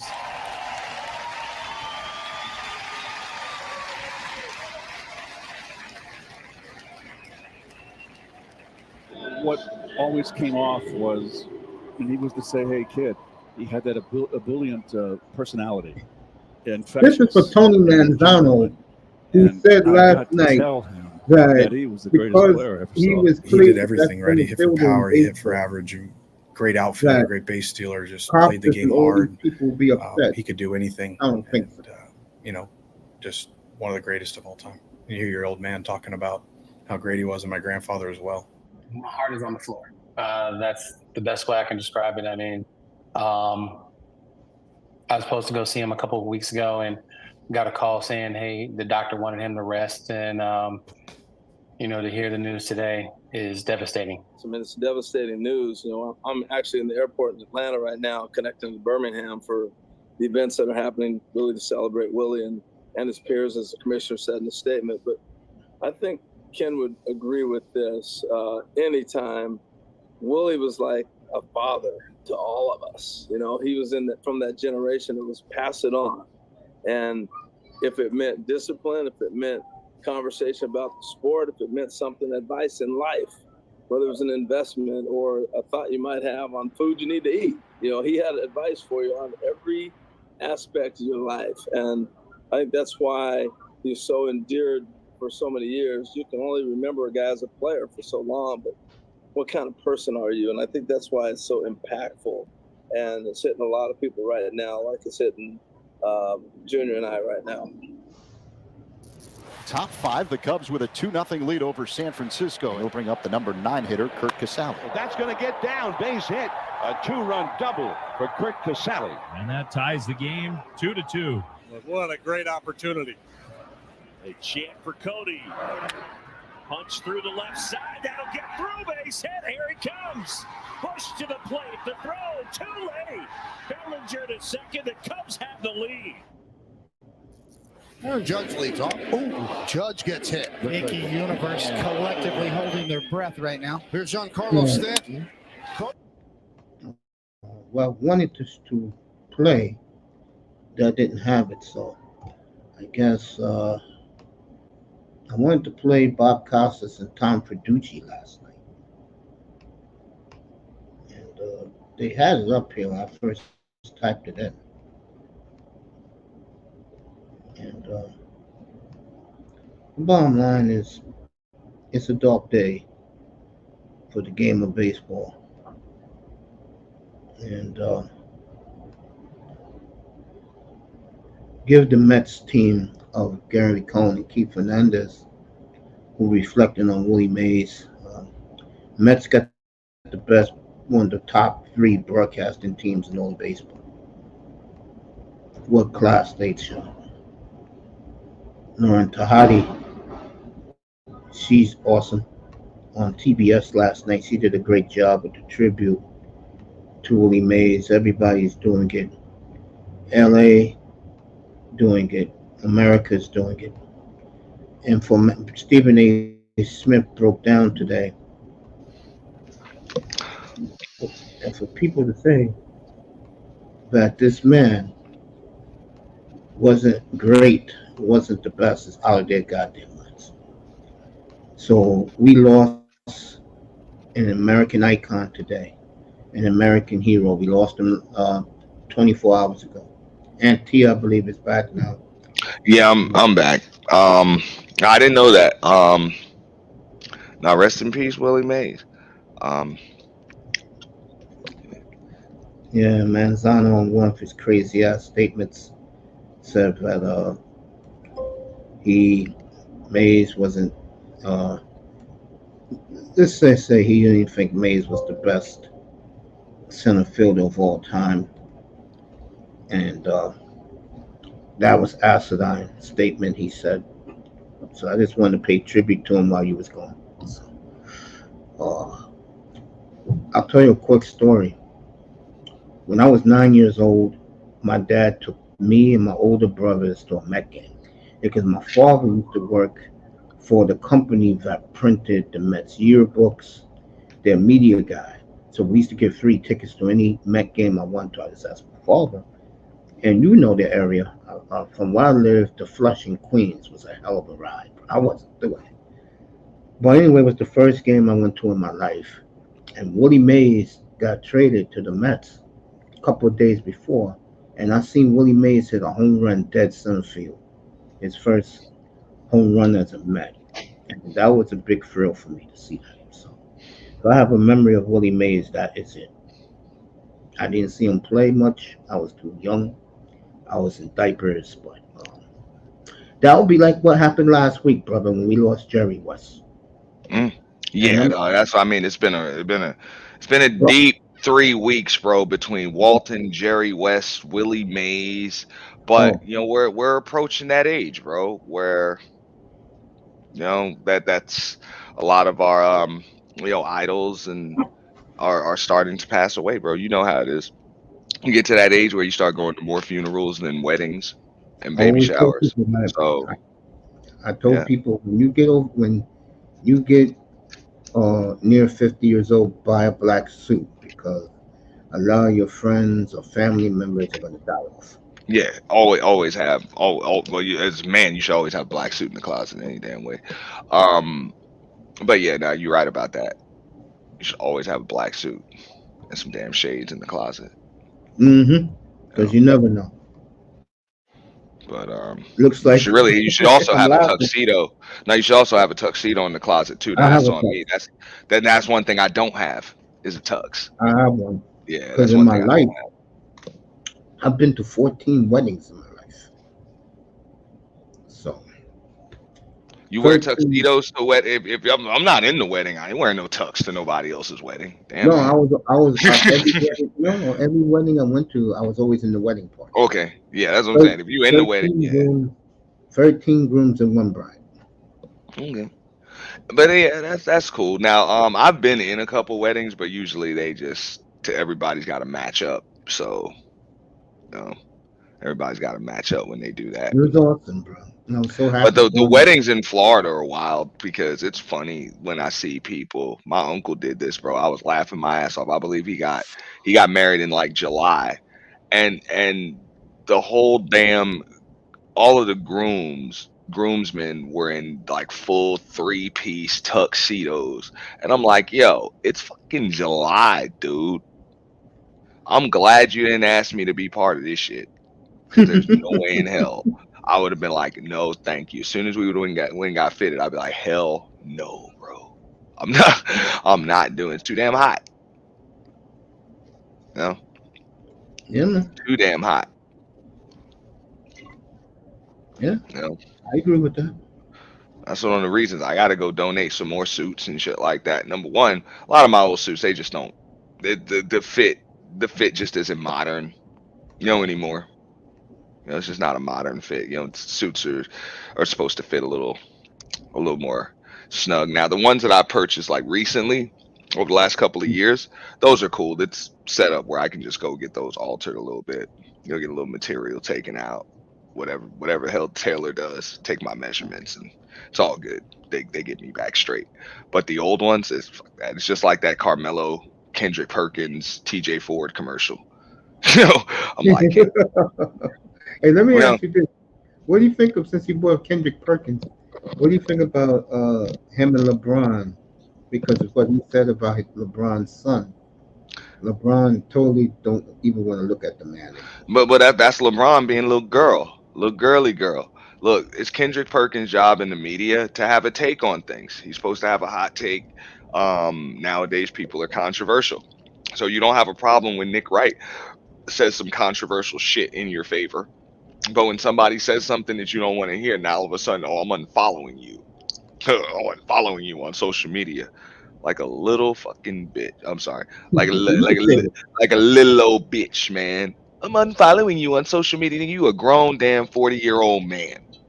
Fuck you. I'm unfollowing you on social media. Like it's a fuck. Like cares, bro. You Yeah, fucking man. banana boat and shit like that, motherfucker. Your son Let me about to ask get you drafted. Like old ass motherfucker. You about to be a grandfather. Shut the fuck up. hey, let me ask you this. Let me ask you this. Of all the times I listened to you, I don't know what happened with this new situation you're in, but boy, you was heated. Ooh, yeah, bro. I was supposed to private that video. I was like, let me leave it up. People still commenting on it. I was like, damn, man, they might know how I'm thinking. But nah, I wasn't heated. I was just like, man, why are we playing with these motherfuckers, man? We've all had to go through. Even you've had to go through some stuff. We all get tested in this space, and these folks, they think they just got into these red pill spaces, and they really think that they invented this shit. They think that they invented the gender war debates, the black man versus black woman topics. Oh, we're just trying to have the conversation and all of that garbage, bro. And then when stuff goes down, oh well, that doesn't have nothing to do with me. No, yeah, it does. Yeah, it does. Yeah, it does. And they just don't have respect for those that came in front of them, those that had to go through things, the things that they're gonna have to go through to survive in this space. And they really, it's really a sense of false arrogance. You know. Facts. Now I get it. I came in kind of arrogant too, but I understood that's how you grow in these spaces. You know. I tried to come in kind of like I own the place, but I still had respect for those that came before me. I showed respect on other people's platforms. I made sure that I tried to network. I didn't care who was who. I tried to bring value to panels, chats, wherever I was. I just tried to add value and did a lot more listening than I did talking at first. I Auntie, talk a that's lot what now, but I did not talk. You know that when I first came, I didn't do as much talking yeah. as I do now. Because you guys, it was you guys, man. You know, and I appreciate that, and but these motherfuckers, bro, think that they can school us on what the hell the manosphere is. They're calling motherfuckers rim bros, bro. They made that up. They said red pill incel manosphere no good suckers. That's what they call you. These motherfuckers from the Anton Daniels Fight Club sector think they have the right to call you that shit. And they piggybacking off of the algorithm that you and those that came from years built. Like they know some shit. Man, It's those like y'all guys. don't know a damn. I can mention, you know what I'm saying, like OGs in the manosphere. These motherfuckers don't even know who I'm talking about. So how dare you? Yeah, I agree. And no, I don't care who's pissed off. You know, this dude let a Caucasian woman come up on his damn channel and call him, his audience, his supporters, the N word with the hard ER. Wow. All right, over and over and over again for some damn clicks and views. And then when the audience and supporters asked him about, well, I just open up the conversation. I don't think that word is positive when anybody says it. This is a dude that panders to black women primarily, right? Tells them that well, the problem is these no good suckers. They supposed to practice stoicism. Now it's always some dude that got 2 black baby mamas that he never married, Mm-hmm. okay, but also has a white Russian wife right now, and he sits home all day on the internet waiting on her to come home. Probably living out in Now, Brighton Beach. now, who the fuck is this motherfucker to tell me shit about manhood or anything? You got children spread across 3 different households, likely in 3 different boroughs, and you over here trying to school grown men about men. Nigga, will slap you, virtually slap you. You know. So, miss me with the BS, bro. And that's all I'm saying. Whatever. I don't think they built to deal with this. I agree. That's all I'm And then, saying. And if they are built to deal with it, we about to see. I'm about to show them how this trolling stuff works. For real. Because I don't care about the court of public opinion. I'm about to make you cry. I'm about to send you to therapy. I'm about to make you delete your channel. Like, damn, getting your channel deleted. You going to delete it yourself. I ain't going to send one flag, not one strike, no none of that. I don't care. You ain't going to want to be on here no more. yeah, Because I embarrass you so bad. it's crazy, man. You know? And It's do sad some for damn research. I'm just saying it's just disrespectful. It's blatantly disrespectful. You know, it's just like when some damn 16-year-old comes up here and tells you that let me think. That tells you Jimmy Butler had to be way better than John Havlicek. You know I'll destroy Some that 20-something-year-old comes up here and tells you that. Oh, who's that? Well, whatever. They weren't good. It's like, the fuck, bro, I saw them. You know? You don't even know. I had to tell somebody that the other day. They're like, "Oh well, the only people that I see," and they really do think that this entire little manosphere algorithm this speaks for black people. Like, well, Exactly. see, the problem with black people, I'm like, you talk about this little subsector, sub pocket of social media, you know? Well, I mean, that's all I see. Yeah, because this is the only place you go. You guys are punks. I be in the B sector, black sector, Mo3 sector. I'm all over the place, the sports sectors. Some conversations I enter, no matter what, when I'm in other people's house, I show them a certain level of respect, which is one of the reasons why I'm welcome back. You're scared. Well, I don't go over there. I don't know what's going to happen. Exactly. So don't tell me about a damn thing. There's plenty of black people on here, but you're scared to talk to them. You're scared to even listen to them. You just want to have the conversations that you're comfortable in, which is cool. But don't assume if you're scared to leave the house, don't try to tell me that your house is the world. My house is the whole world. No, you just refuse to leave your house. Your house is your world, not the world. Yep. Facts. You know? And that's what I'm saying. It's insulting. But and that's cool, bro. I've dealt with a lot of folks that's like, whatever, man. We don't care what goes on over here. This is what we concerned with. I dealt with a lot of folks in these spaces like that. That's cool. There's nothing wrong with it. But stop making it seem like this is life. You know what I'm saying? This is life and nothing else exists. And then don't try to throw numbers up in my face, because that's what they try to throw numbers in my face. Oh, well, I had 400 people watching me. I had 500 people watching me. It's like, bro, do I have to do this again? Because I'm going to do this again. I'm going to show you that your numbers ain't shit. Like your numbers ain't shit in like 1 weekend. Like 1 weekend. I'm going to get a month of your numbers in 1 weekend. Show you how easy your job is. You know me, I'm the type of guy, I really don't care about subscribes. But I'm just saying, like you seen me. I watched you get your channel out of the mud. Okay, you seen me get my channel out of the mud, and you helped me to get it out of the mud. I appreciate all of the help and the assistance that I got.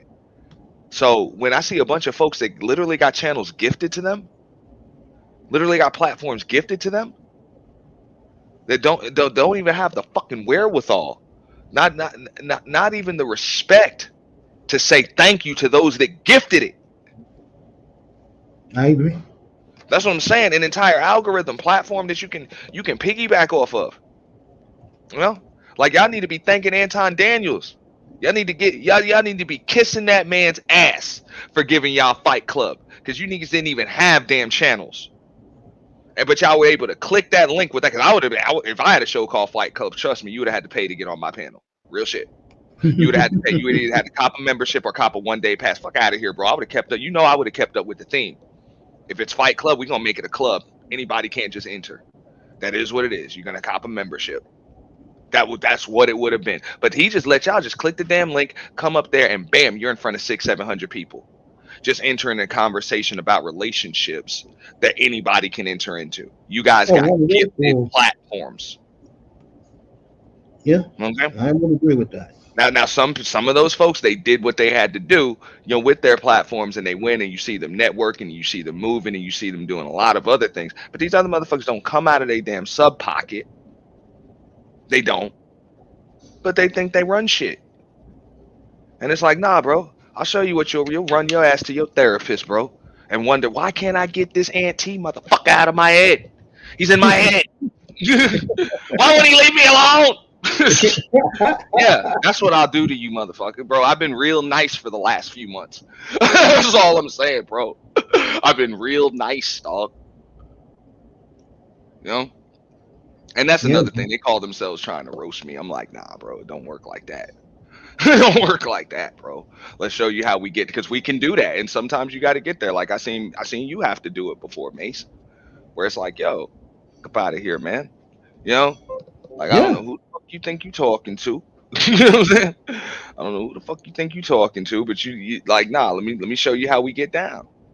Yeah, because I'm the type that if people want to come up and talk reality, you're welcome to talk. And if you talk sense, I'll give you. See, back when I first started, I had Laura up here, I had Dusty up here, I had Ism up here every night.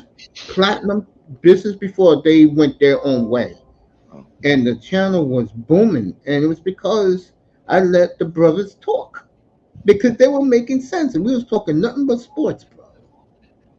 You know what I'm saying? But I'm changing a lot of things, Bro, these motherfuckers had the nerve to say to me yesterday. Somebody said that, oh, you know who's been over to his channel? He had Angry Man. He had KI. I was like, all of them people done been to everybody's channel. That's what they do. So what are you talking about? You know what I'm saying? They come and they toss y'all bones. You ain't special. You and for me to be able to call you a new nigga like you knew, but the problem is you just have no respect. That's all I'm saying. You have no respect for those that actually earned something and got something out of the mud. You niggas click links and you think that your opinion is valid. You haven't earned anything. You have no skin in the game. Therefore, you have nothing to lose. Do y'all understand? Every time some of us click a link, we risk our platforms. We risk our reputations. We risk our brands by going up there and talking to random people we don't know on a public platform. I'm like, y'all don't care because y'all didn't work hard to get it. You didn't work hard to get it. You just clicked the link, came up there, said some stuff that you knew damn well was controversial, right? And then you start, you just put black men and black women in your title. For real. No, you're right. That's why I'm laughing, because if these guys old, if they're not talking about black women, these guys are lost. What more can you say? Oh. Bro, I know how black women are. That's why I don't mess with them. Not because I don't hate them or anything, but what happened to that poor guy from that busted balloon is an example why I don't fuck with him. They cost that man his job, his career. Yeah, they'll do that. They'll do that. Somebody was saying that the other night. Like, bro, this is the goal, is to make sure they can't do that. They can't just cost you your damn job. They can't just try to ruin your life, ruin your reputation, just because you reject a chick on the internet or something. Because I had one of these chicks try to call my job over that shit, just because, ruin this damn life. Well, why? Because nigga don't like you. Like, come on. Don't these guys? We had this big fight 2 days ago on Platinum's channel. It was about women, especially black women. They don't want hardworking men anymore. So I said the problem with a lot of these brothers is that they settle for leftover women. And I said I don't settle for leftover women. I'm sorry. I can't be dealing with women with 2 or 3 kids. You gotta be kidding me. Yeah. And then this clown, I think his name is Jacob, is bragging about how he has a 9-year relationship and 7, 8 women he's hitting on the side. And he's bragging right there. So I just called him out. And he always ducked my answer. I said, bro, let me ask you a question. If I am living comfortable and I'll hook up with a woman for, like, just to hook up, for a date or something, why should I go to a jewelry store and buy her a $50,000 bracelet? Bro, are you serious? And he kept dodging me until another dude came up. And he agreed with everything I said. And that guy jumped off the panel. I said, bro, you got to be kidding me. Only simps do that. Losers do that. And everybody in the chat agreed with me, bro. If you're paying 7 different women for sex, you know how that makes you? And you got a woman that you've been in a 9-year relationship? I don't want to hear that shit.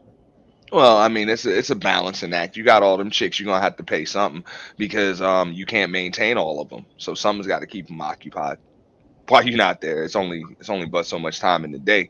Unless each one of them are cool with the other chick being there, you're gonna you're gonna have to compensate some of them just to stay around.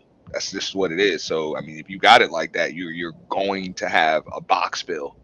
And then 7, 8, 9 of them, you're gonna have to do that. It's crazy, bro. If you can afford it, that's on you. I ain't doing it, bro. I'm not even thinking. I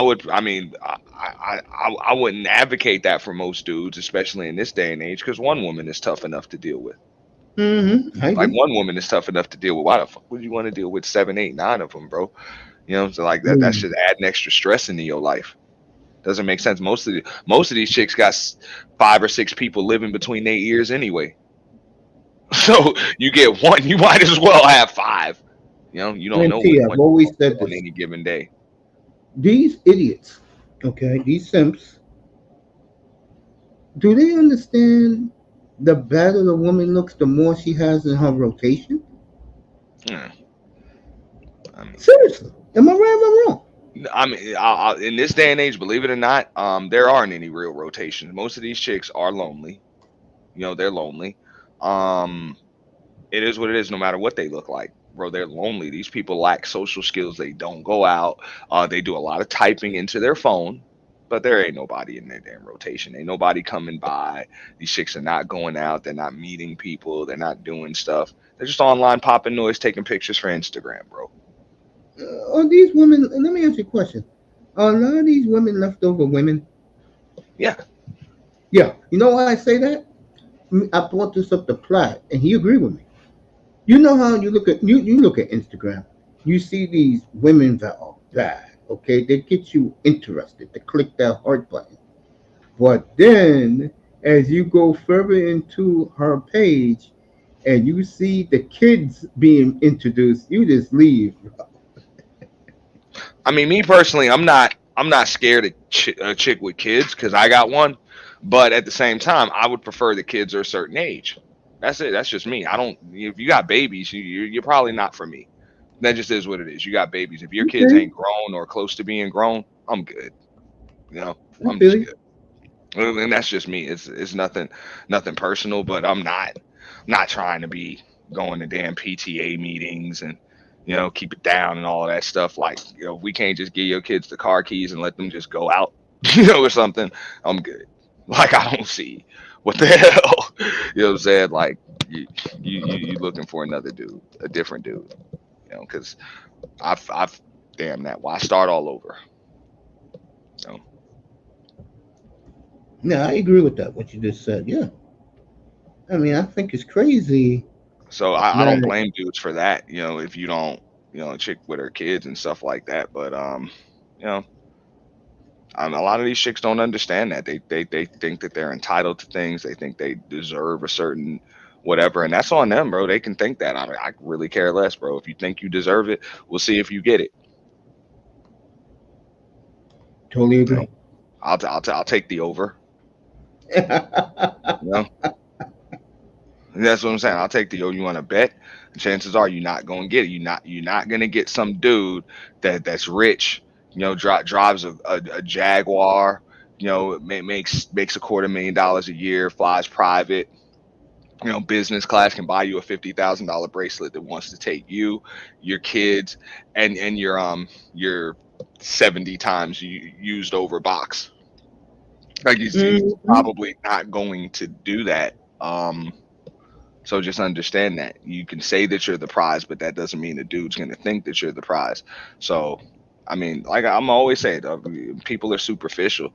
People are superficial and they're selfish. They want what they want, but they don't care what somebody else may want. That's it. Everybody's like, whatever. Everybody wants to give up a bad deal. And the dudes ain't no different. The dudes ain't no different. Oh, I want fit, feminine, friendly. But you ain't been in the gym in years. You know? Yeah, you haven't been in the gym in years.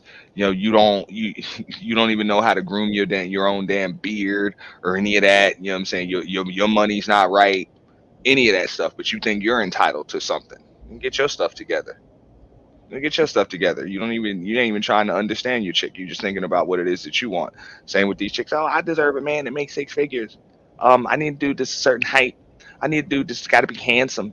You know what I'm saying? No. What you're describing is somebody else's husband, and what you're going to be is a jump off. That's what you're going to be. You want somebody else's man, and you might just have him on Thursdays Thursday. during your lunch break or something, or Oh, while your man is at his bowling, while your boyfriend is at his bowling or poker game or whatever the hell the case may be. That's likely what you'll get. You'll get somebody who's going to treat you like a jump off. But don't say dudes ain't shit because they don't take you seriously, because you're probably not to be taken seriously. I would agree with that. You know, so I mean, I don't know. I grew up, and I can remember when I got my divorce. It was like that, bro. I didn't really have to deal with women that were trying to have relationships and all that other stuff. Like if there was a certain thing that they wanted from me, and I wanted the same thing from them, everything was cool. Like it was cool.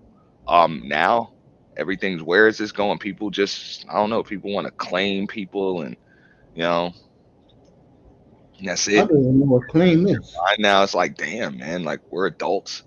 Either we're gonna have fun or whatever, or not. But no, I'm not, like, as far as marriage and all that other stuff. I mean, it's highly unlikely that you see me try to break into a prison again. Break into a prison. So that's the way I see it. Why would I do it?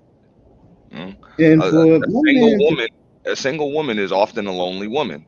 A single man is rarely a lonely man. that is true. So that's I the can. game. I'm living proof.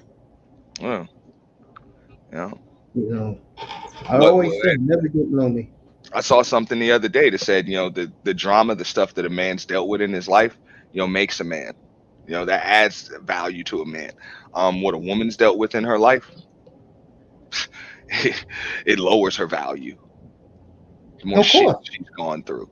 So you could tell us about all this stuff you've gone through. It just deters you. It deters us. It's So a big negative. It's a big turnoff. I wanted to do that stream. I never went live with it because I keep getting caught up with other stuff. But it's like, there's a difference between options and choices. People more think, money you make, I look good, I got options. No, you have choices. And yeah. the difference is, when I got options, it's like door number 1, door number 2, door number 3. There's $1 million. There's a new car. There's a goat behind each door. If you pick the damn goat, you can't just say, I'll take the other door now. No, that's it. You're stuck with it. Those are choices. Okay. Options mean, hey, I'll take this, and if it doesn't work, I can take the other one. That's the difference. And I'm like, y'all don't have options. You have choices, and y'all need to realize that. Once you make a choice, those other choices are null and void. You mess up, you get pregnant by the wrong dude, you marry the wrong dude, you blow 10, 15 years of your life or 5 years of your life. That's it. You got to start over again. So common sense would tell you, just like when you choosing a college or a career, you might want to get this right the first time. I asked a chick that one time on here, where she was like, "Oh, well, I was young, and that's why I made the mistake." And I'm like, "That's cool, but is that really a valid excuse?" It's like, "Well, yeah, young people make mistakes." I'm like, "Yeah, but when you were 17 and you had whatever GPA and you had all these college acceptance letters, hey, how much thought did you put into your college that you chose?" "Oh, a lot." "And why was that?" "Oh, well, because I knew I can only go once." Exactly. You picked your career because you knew it was going to shape, your life and all of that. So why would you put that much thought into the school you go to, and you ain't going to be there but 4 years, but you wouldn't even put that much thought into the man you let impregnate you? Does that make Yep. sense? Does that make It any doesn't damn make sense? sense at all. If you can Nope. make other important decisions and stand on them when you're young, why couldn't you make that important decision and stand on that? Well, damn, since you put it that way, yeah, that's the way it is. And I get it. We all make mistakes. We human. But like, maybe people need to understand, like, yo, put some damn thought into it. You don't have the options that you think you do. You only get one shot at this whole life thing. I totally agree with you. Like, yeah, you're 22 now, you're 23 now. Eventually, you're gonna be 35. Eventually, you're gonna be 45. Then you're gonna be 55. You're gonna be 60. You're gonna be Vivica Fox. I want to settle down, even though I'd have been smutted out by every damn rapper and industry mogul and everything else. But I want to settle down. I don't want a man that loves me. Like, it's too Too late late. now. It's 30 too late. years ago, baby, you was the dime piece of black man's fantasies. Now you're just a fat tugboat whale that nobody wants. That's it. That's all, and that's cool. But then now is the time when you should be sitting around with your grandkids. Yep. You should be sitting around with your grandkids. You should be helping your daughter plan her damn wedding. You should be vetting your son's, new wife. You should be enjoying your retirement, but here you are looking for a damn man because you wanted to get smutted out a few years ago. It's cool, but accept the life that you have. This is the life you chose for yourself. That ain't because niggas ain't shit. That's the life you chose for yourself. Same with the fellas. I've been there too. Maybe if I wasn't smutting out these chicks, I'd have me a good old wholesome wife now. But I had a Yeah. blast.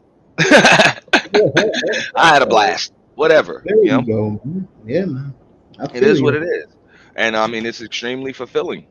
When I get to see my little boy, grow and be a man and all of that. And I personally don't believe I really need much more, as far as the family thing is concerned.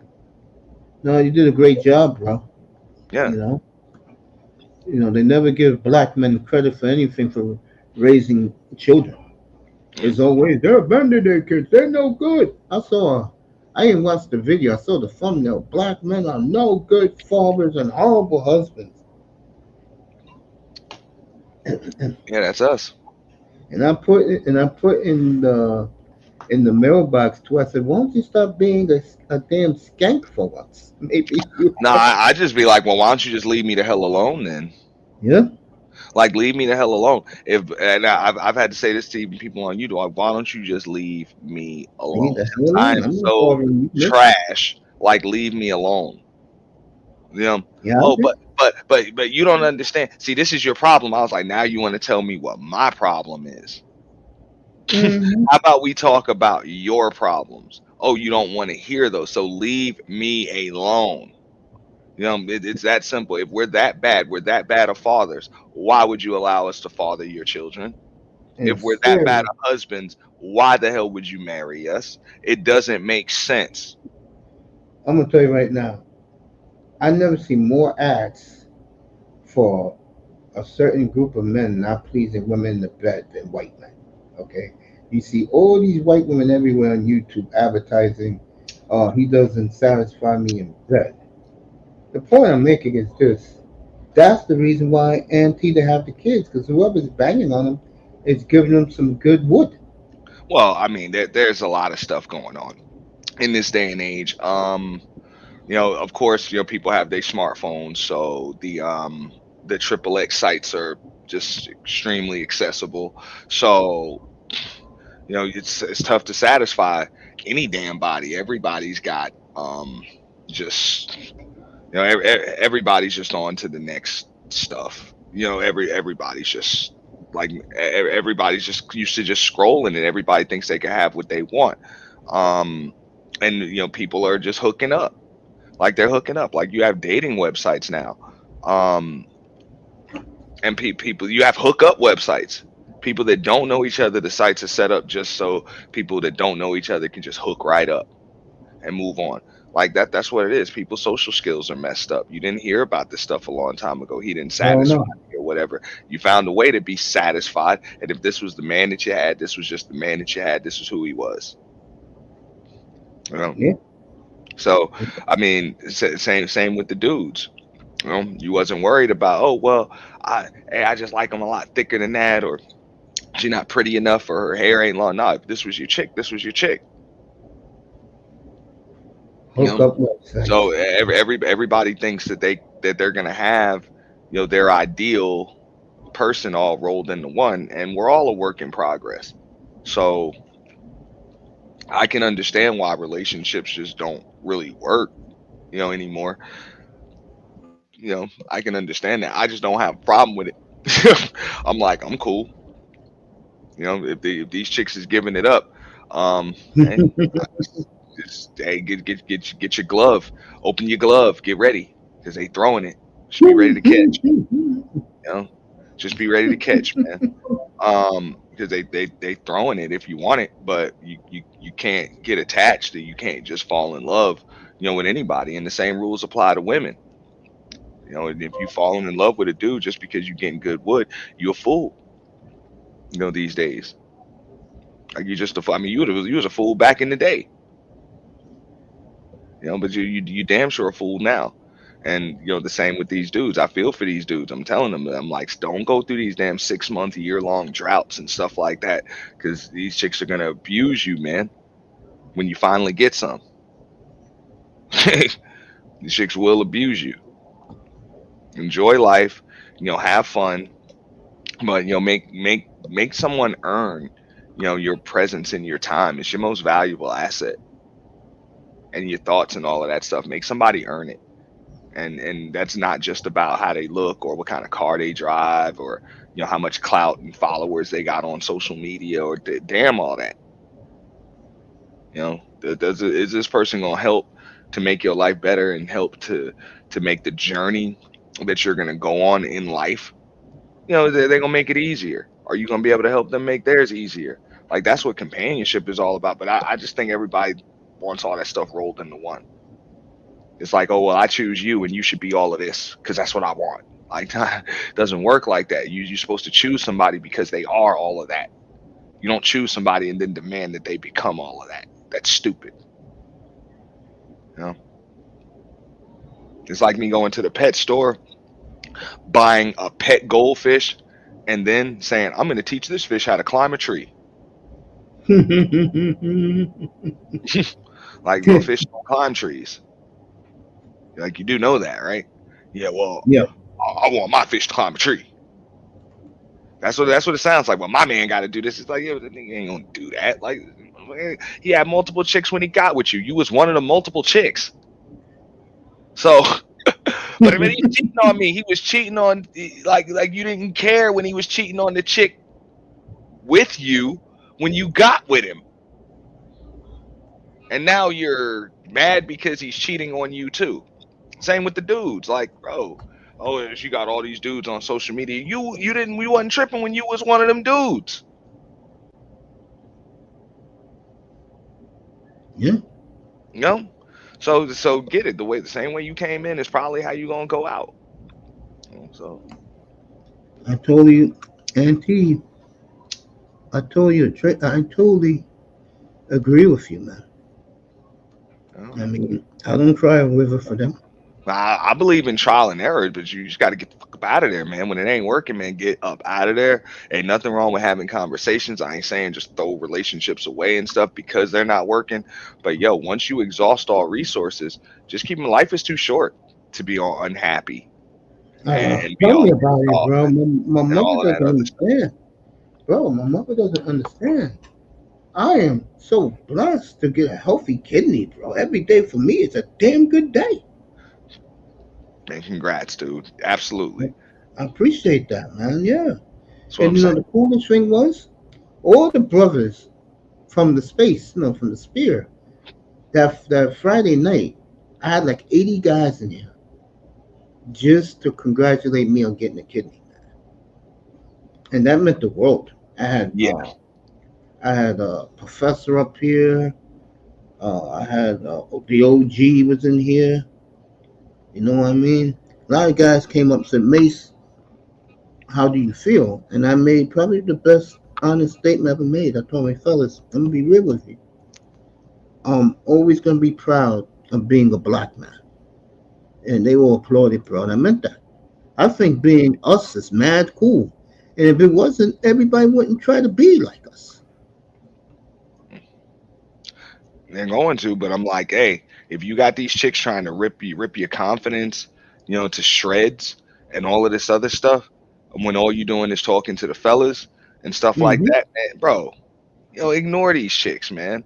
I could care less what these lonely ass broads say online. I had to check a chick like that on the panel last week. Like, oh well, I think the problem with black men. I was like, hold up, it's 4 in the damn morning. You on the damn YouTube panel? Where is your white man? He's Mm-hmm. clearly not in the bed next to him, next to you. So what's up? You up here on the panel with 5 black dudes right now? Okay, what are the batteries in your toy dead? You get to the bottom of that tequila bottle. Your dog and cat decided to take a nap. So you want to talk to us? Come on, we know the deal. You're not gonna come up here and shame me when at Mm-hmm. 4 in the morning you up here on the damn YouTube panel talking to me instead of laying on your back with a stiff one in you. Because I'm pretty sure that's where you prefer to be. Exactly. So you're miserable your damn self. That's why you're here. You know? I So your totally agree. opinion is not valid to me. Exactly. That's You why I know? never took those women seriously. I don't take none of That's those it. women seriously. So that's the only thing that you can do is start an argument with me at 4 in the morning because you don't have a man in your life. So you have to click a StreamYard link. Cool, I'll cuss you out. I'll cuss you out. Makes you feel better. That's obviously what you came up here for. I'll cuss you out. Whatever. And people go, oh, you can't talk to the women like that. That's what they came here for.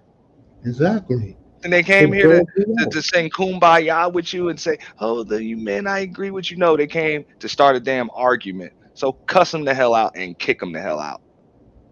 Don't you think it's Believe it or sad? not, I think organically, that's what a lot of these women want you to do. As men, they want you to either cuss them out, kick them out, and tell them, what I'm saying, pretty much put them in their damn place or remind them that they have no place in your place. In your life. But that's why, like, even with platinum, hey man, Shout out to Platinum Elite. But all of them streams about what women want, man, don't be telling dudes that, because that's when you lost. That's when you lost in just the grand scheme of life. You focused on what somebody else wants. And the only thing your woman, not women, the only thing your woman should want is to give you what you want. Yeah, shout out to Platinum. You know, No that's doubt. that's all I'm saying. That's the only thing that she's supposed to really want. Her happiness is supposed to come from making you happy. That's it. And they hear about, oh, they like it when you talk to them like that. Nobody gives a fuck what they like. You know, I'm a salesman. All right. I don't sell you what you want to buy. Nobody ever comes to me and says, I want to buy something. No. You know, I show you what you want to buy and then I sell it to you. Okay. That's the way it works. You didn't even know you wanted to buy this car today, but you're driving out of here. That's the way the game goes. So as men, you're not supposed to give a shit what women want.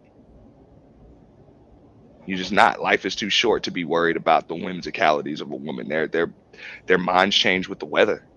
They don't know and they'll tell you they don't know what they want. So why the hell would you be like a dog chasing your tail trying to please somebody that literally can't be pleased? That's why, I mean, come on, the medicine is in the food. They tell you straight up, hey man, y'all are supposed to be the leaders. Y'all are supposed to be the leaders. You know, the women ain't wrong with that shit. You know, but if you're still focused on what they want, is that you leading? You know, is that you leading? No, it's not. That's you trying to please a damn woman. So who's the real leader there? Exactly. Miss me with that. That's why Yeah. I don't like those conversations, and it's always an argument. That's why I don't even get invited to those panels, because I'm like, y'all sound stupid. Like y'all sound stupid. And they're like, you caping for the women, and I'm like, nah, man, fuck these bitches. Yo, like literally. That's it. Oh, now you sound red pill. I'm like, I'm dead serious. But if you gonna sit here, you over here trying to please damn women, y'all niggas sound whack. To hell with them. You know? To hell with them. And because of that, I ain't had no damn dissatisfied customers. You know, I got to go through hell and high water to get rid of them. They're like, oh, you don't understand. I was like, nigga, I done have 4 flat tires at the same time. You ever have 4 flat tires? You can't No. just call any tow truck. You need a flatbed. Okay? You ever had a busted windshield? I have 4 busted windshields. Okay? Yeah. So, you know, miss me with that. I know how tough it is to get rid of somebody that don't want to go. For real. So, come on. That's the toughest thing, man. Nowadays, dudes, if you're a functional dude, you damn near got to lock yourself in the house, man. Lock yourself in the house, cut off your Wi-Fi and all of that to keep these damn women off you. Mace, you know what I'm talking about, man. If Mace decide to talk to these damn chicks, man, they'll flood his damn DMs, man. He got to ignore them. Exactly. You know? And he ain't even trying. He ain't even trying. And the less you try, the more they come at you. So that's kind of just how it works. Totally agree. And that's only because, you know what I'm saying, when they see that you're focused on something, that you're focused and you're about your purpose, well, naturally women want your attention. They want to take your attention off of what you're focused on and put it on them. And what you see in these spaces, it's a microcosm for it. They see that y'all are, as men, we talking, we building with each other and all of this other stuff, and they want to be able to sidetrack that. So once I see that somebody's goal is to either distract, deflect, or divide, the hell out of here. You don't let them. You know, those are detrimental women. And I see that in the space. I'm like, you don't even respect the space enough to let men have conversations with each other. Exactly. That's Talk. one of the reasons why. That's one of the reasons why I left back in 2020 to do sports, because I was seeing nothing but ridiculous stuff. Speaking of that, shout out to Jessica X. It was nice seeing her in Platinum's platform on Monday. Shout out to her, man. She's doing her thing in real life. Yeah, In real life. It was me, her, China White, and I forgot who's the other. Oh, Melody. We all came in together at the same time, and we used to all be in Game Changers room. Shout out, I don't know if you get along with him. Shout out to Game Changer I get zero along zero. with GC. Yeah, that's my guy. That's my guy. That's my guy. Bro, And fantastic. these new folks don't even know. They kicked Fantastic off the show the other day for no damn reason. Uh, Really? yeah, they kicked him off the show. Um, they don't even know who the hell Game Changer is. Jessica X, they don't even know who them people are. But yet they put things like Manosphere in their damn titles, and just bro, it's just blatant disrespect, bro. And then when you tell them that, it just goes over their head. Oh, but we're popping right now. It's like, motherfucker, I'll break you, motherfuckers. You mentally We're soft ass popping. punks. You know what I'm saying? For real. Oh man. Oh Mentally man. soft motherfuckers. You know? I want to ask you a professional question, if you don't mind. Yeah. I was always told by many, and I haven't done it yet. I'm gonna do it these next 3 months, so I can have my room ready just in time for the kickoff of the new NFL season. I'm in the belief that the better your studio looks, the better, more comfortability you'll have. Because I know about me, what I do is a breeze. But what people don't understand is managing egos, yelling and screaming, finding out the latest on the news is not easy, bro. People think it is, it's not. You agree with that? No, I mean none of the toughest thing for me is just time management. It's just time management because I got a full time job, got a lot of stuff that I want to do. You kind of want to be up on things going on, but you still want to put out content. There's still edits that need to be done, thumbnails, a little recon, and then there's always somebody trying to either stunt your growth or we're interacting with people. So it's only 24 hours in a day. It's Yeah, just man. the toughest thing. So no, it's not easy, but it is simple. You do have to stay focused. You Yeah, just have to stay stay focused focused. and stay on top of what's really going on in the department you're doing what you're doing. I totally agree with Mhm. That's that. it. I'm just like I try to tell everybody, dudes, women, everybody, just stay focused on what it is that you do. But these people just want to interact with each other, and that's cool. That's why I say I'm like y'all should be organizing meetups. Y'all know what's up. Like y'all really want to date. Like these dudes want women, and these women want dudes. So why the hell are y'all sitting on panels all night arguing? Yeah, just hook up It, in a it, certain city. that's it. If they all in the South, who's doing all this, meet up in Atlanta, meet up in Charlotte. Okay, if you're in the Midwest, meet up in Minneapolis, where it's a hip city, especially this time of the year. If you out west, meet up in Vegas. You're right, plain and simple. Well, the beef sector has a meetup plan for Vegas. I think they're gonna be out there like next week or something like that. Next week or in a couple weeks. How's my girl doing? Which one? I gotta remember. I know the second half of her. Babe Nation. How's she doing? Who? She goes. Her Monica is Babe Nation. Babe. I forgot what I forgot what her name is. It's been so long, but I know she pops up in my algorithms from time to time. Guys, I, one. I, I mean, I Guys, one. wouldn't know. I'm just saying. I mean, when I see this garbage with this whole Mhm. gender war stuff, I'm like, I look at the other sectors. I see they put 7, 800, 900 people. You know what I'm saying? They link up. Some of them link up and fight, like Yeah, physically that's what they fight with do. each other. I done seen people link up. They hook up. That I've seen fashion shows, wet T-shirt contest, DJ battles, rap battles. Um, so that's why they gave me a lot of support for the purge, because they like the event, being able to bring everybody together for it. But these folks don't even have that.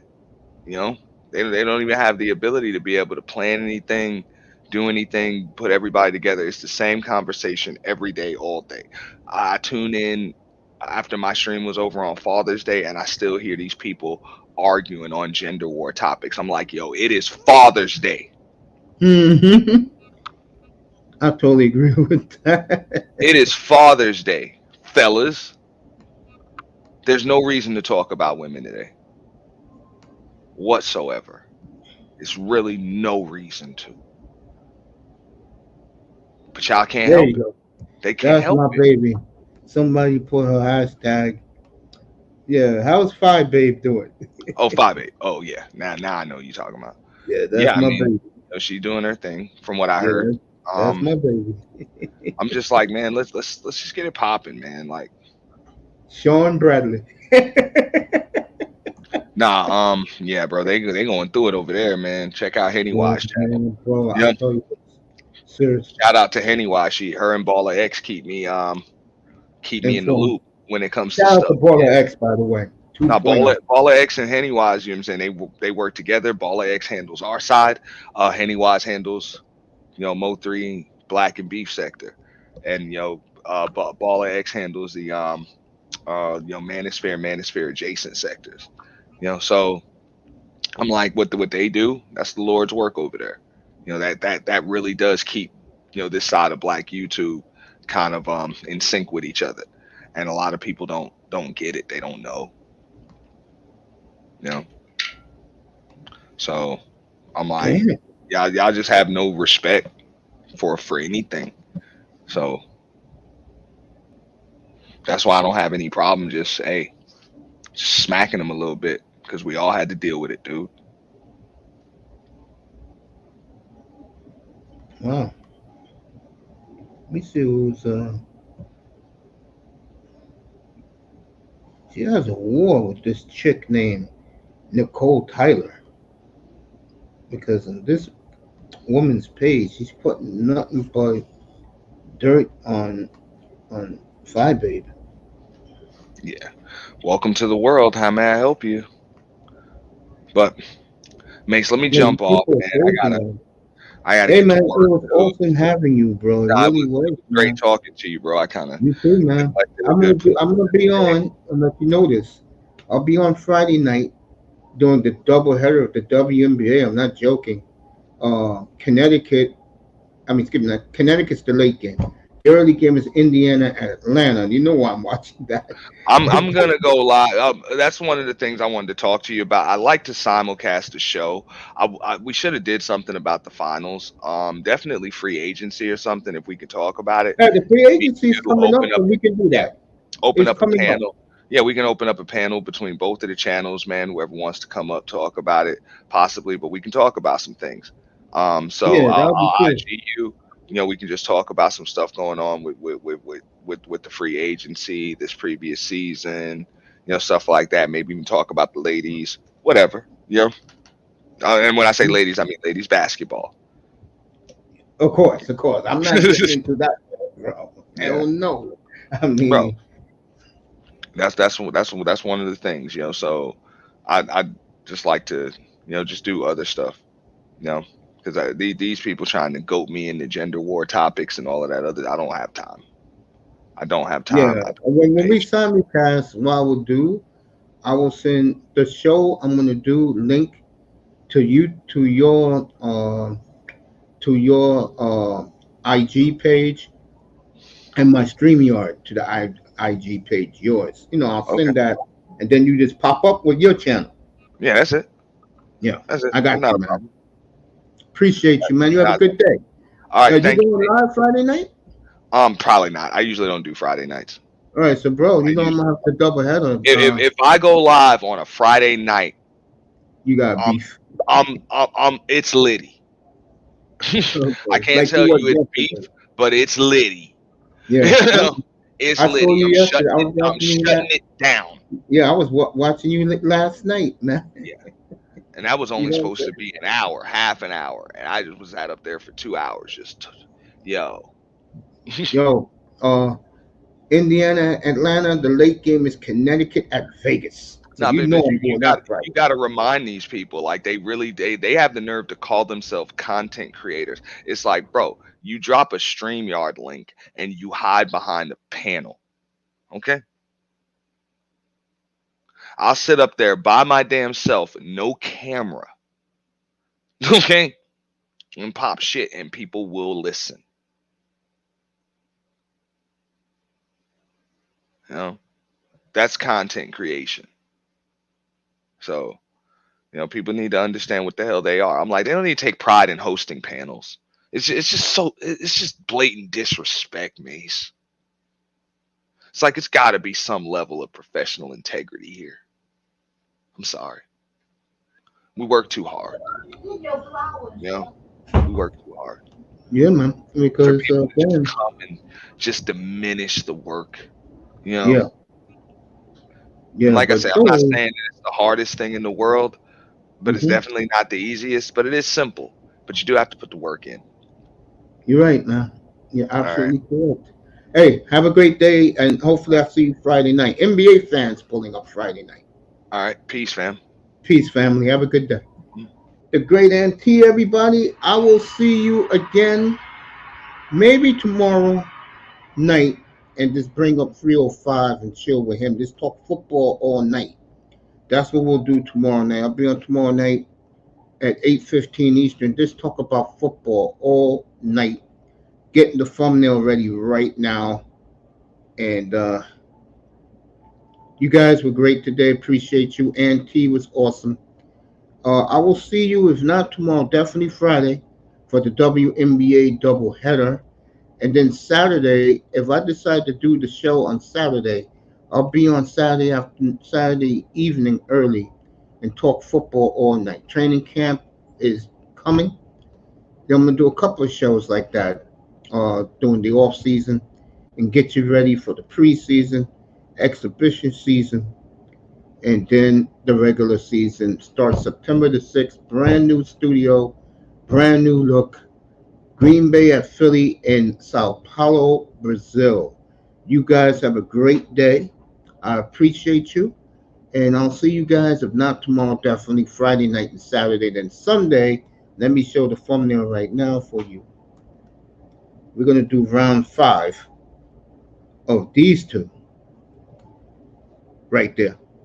And that will be Sunday, 4 o'clock Eastern. I'll be on here at 2:30. We'll talk about the Aces. We'll talk about the Sun. We'll talk about the Liberty. We'll talk about the Seattle Storm, Phoenix Mercury, Minnesota Lynx, and what the hell is going wrong with both the Chicago Sky has lost 7 in a row and Vegas has lost 6 of 7. So we'll see you, if not tomorrow, we'll see you Friday night, 7:15 Eastern Time for the doubleheader on the WNBA. Have a great day, everybody. I love you.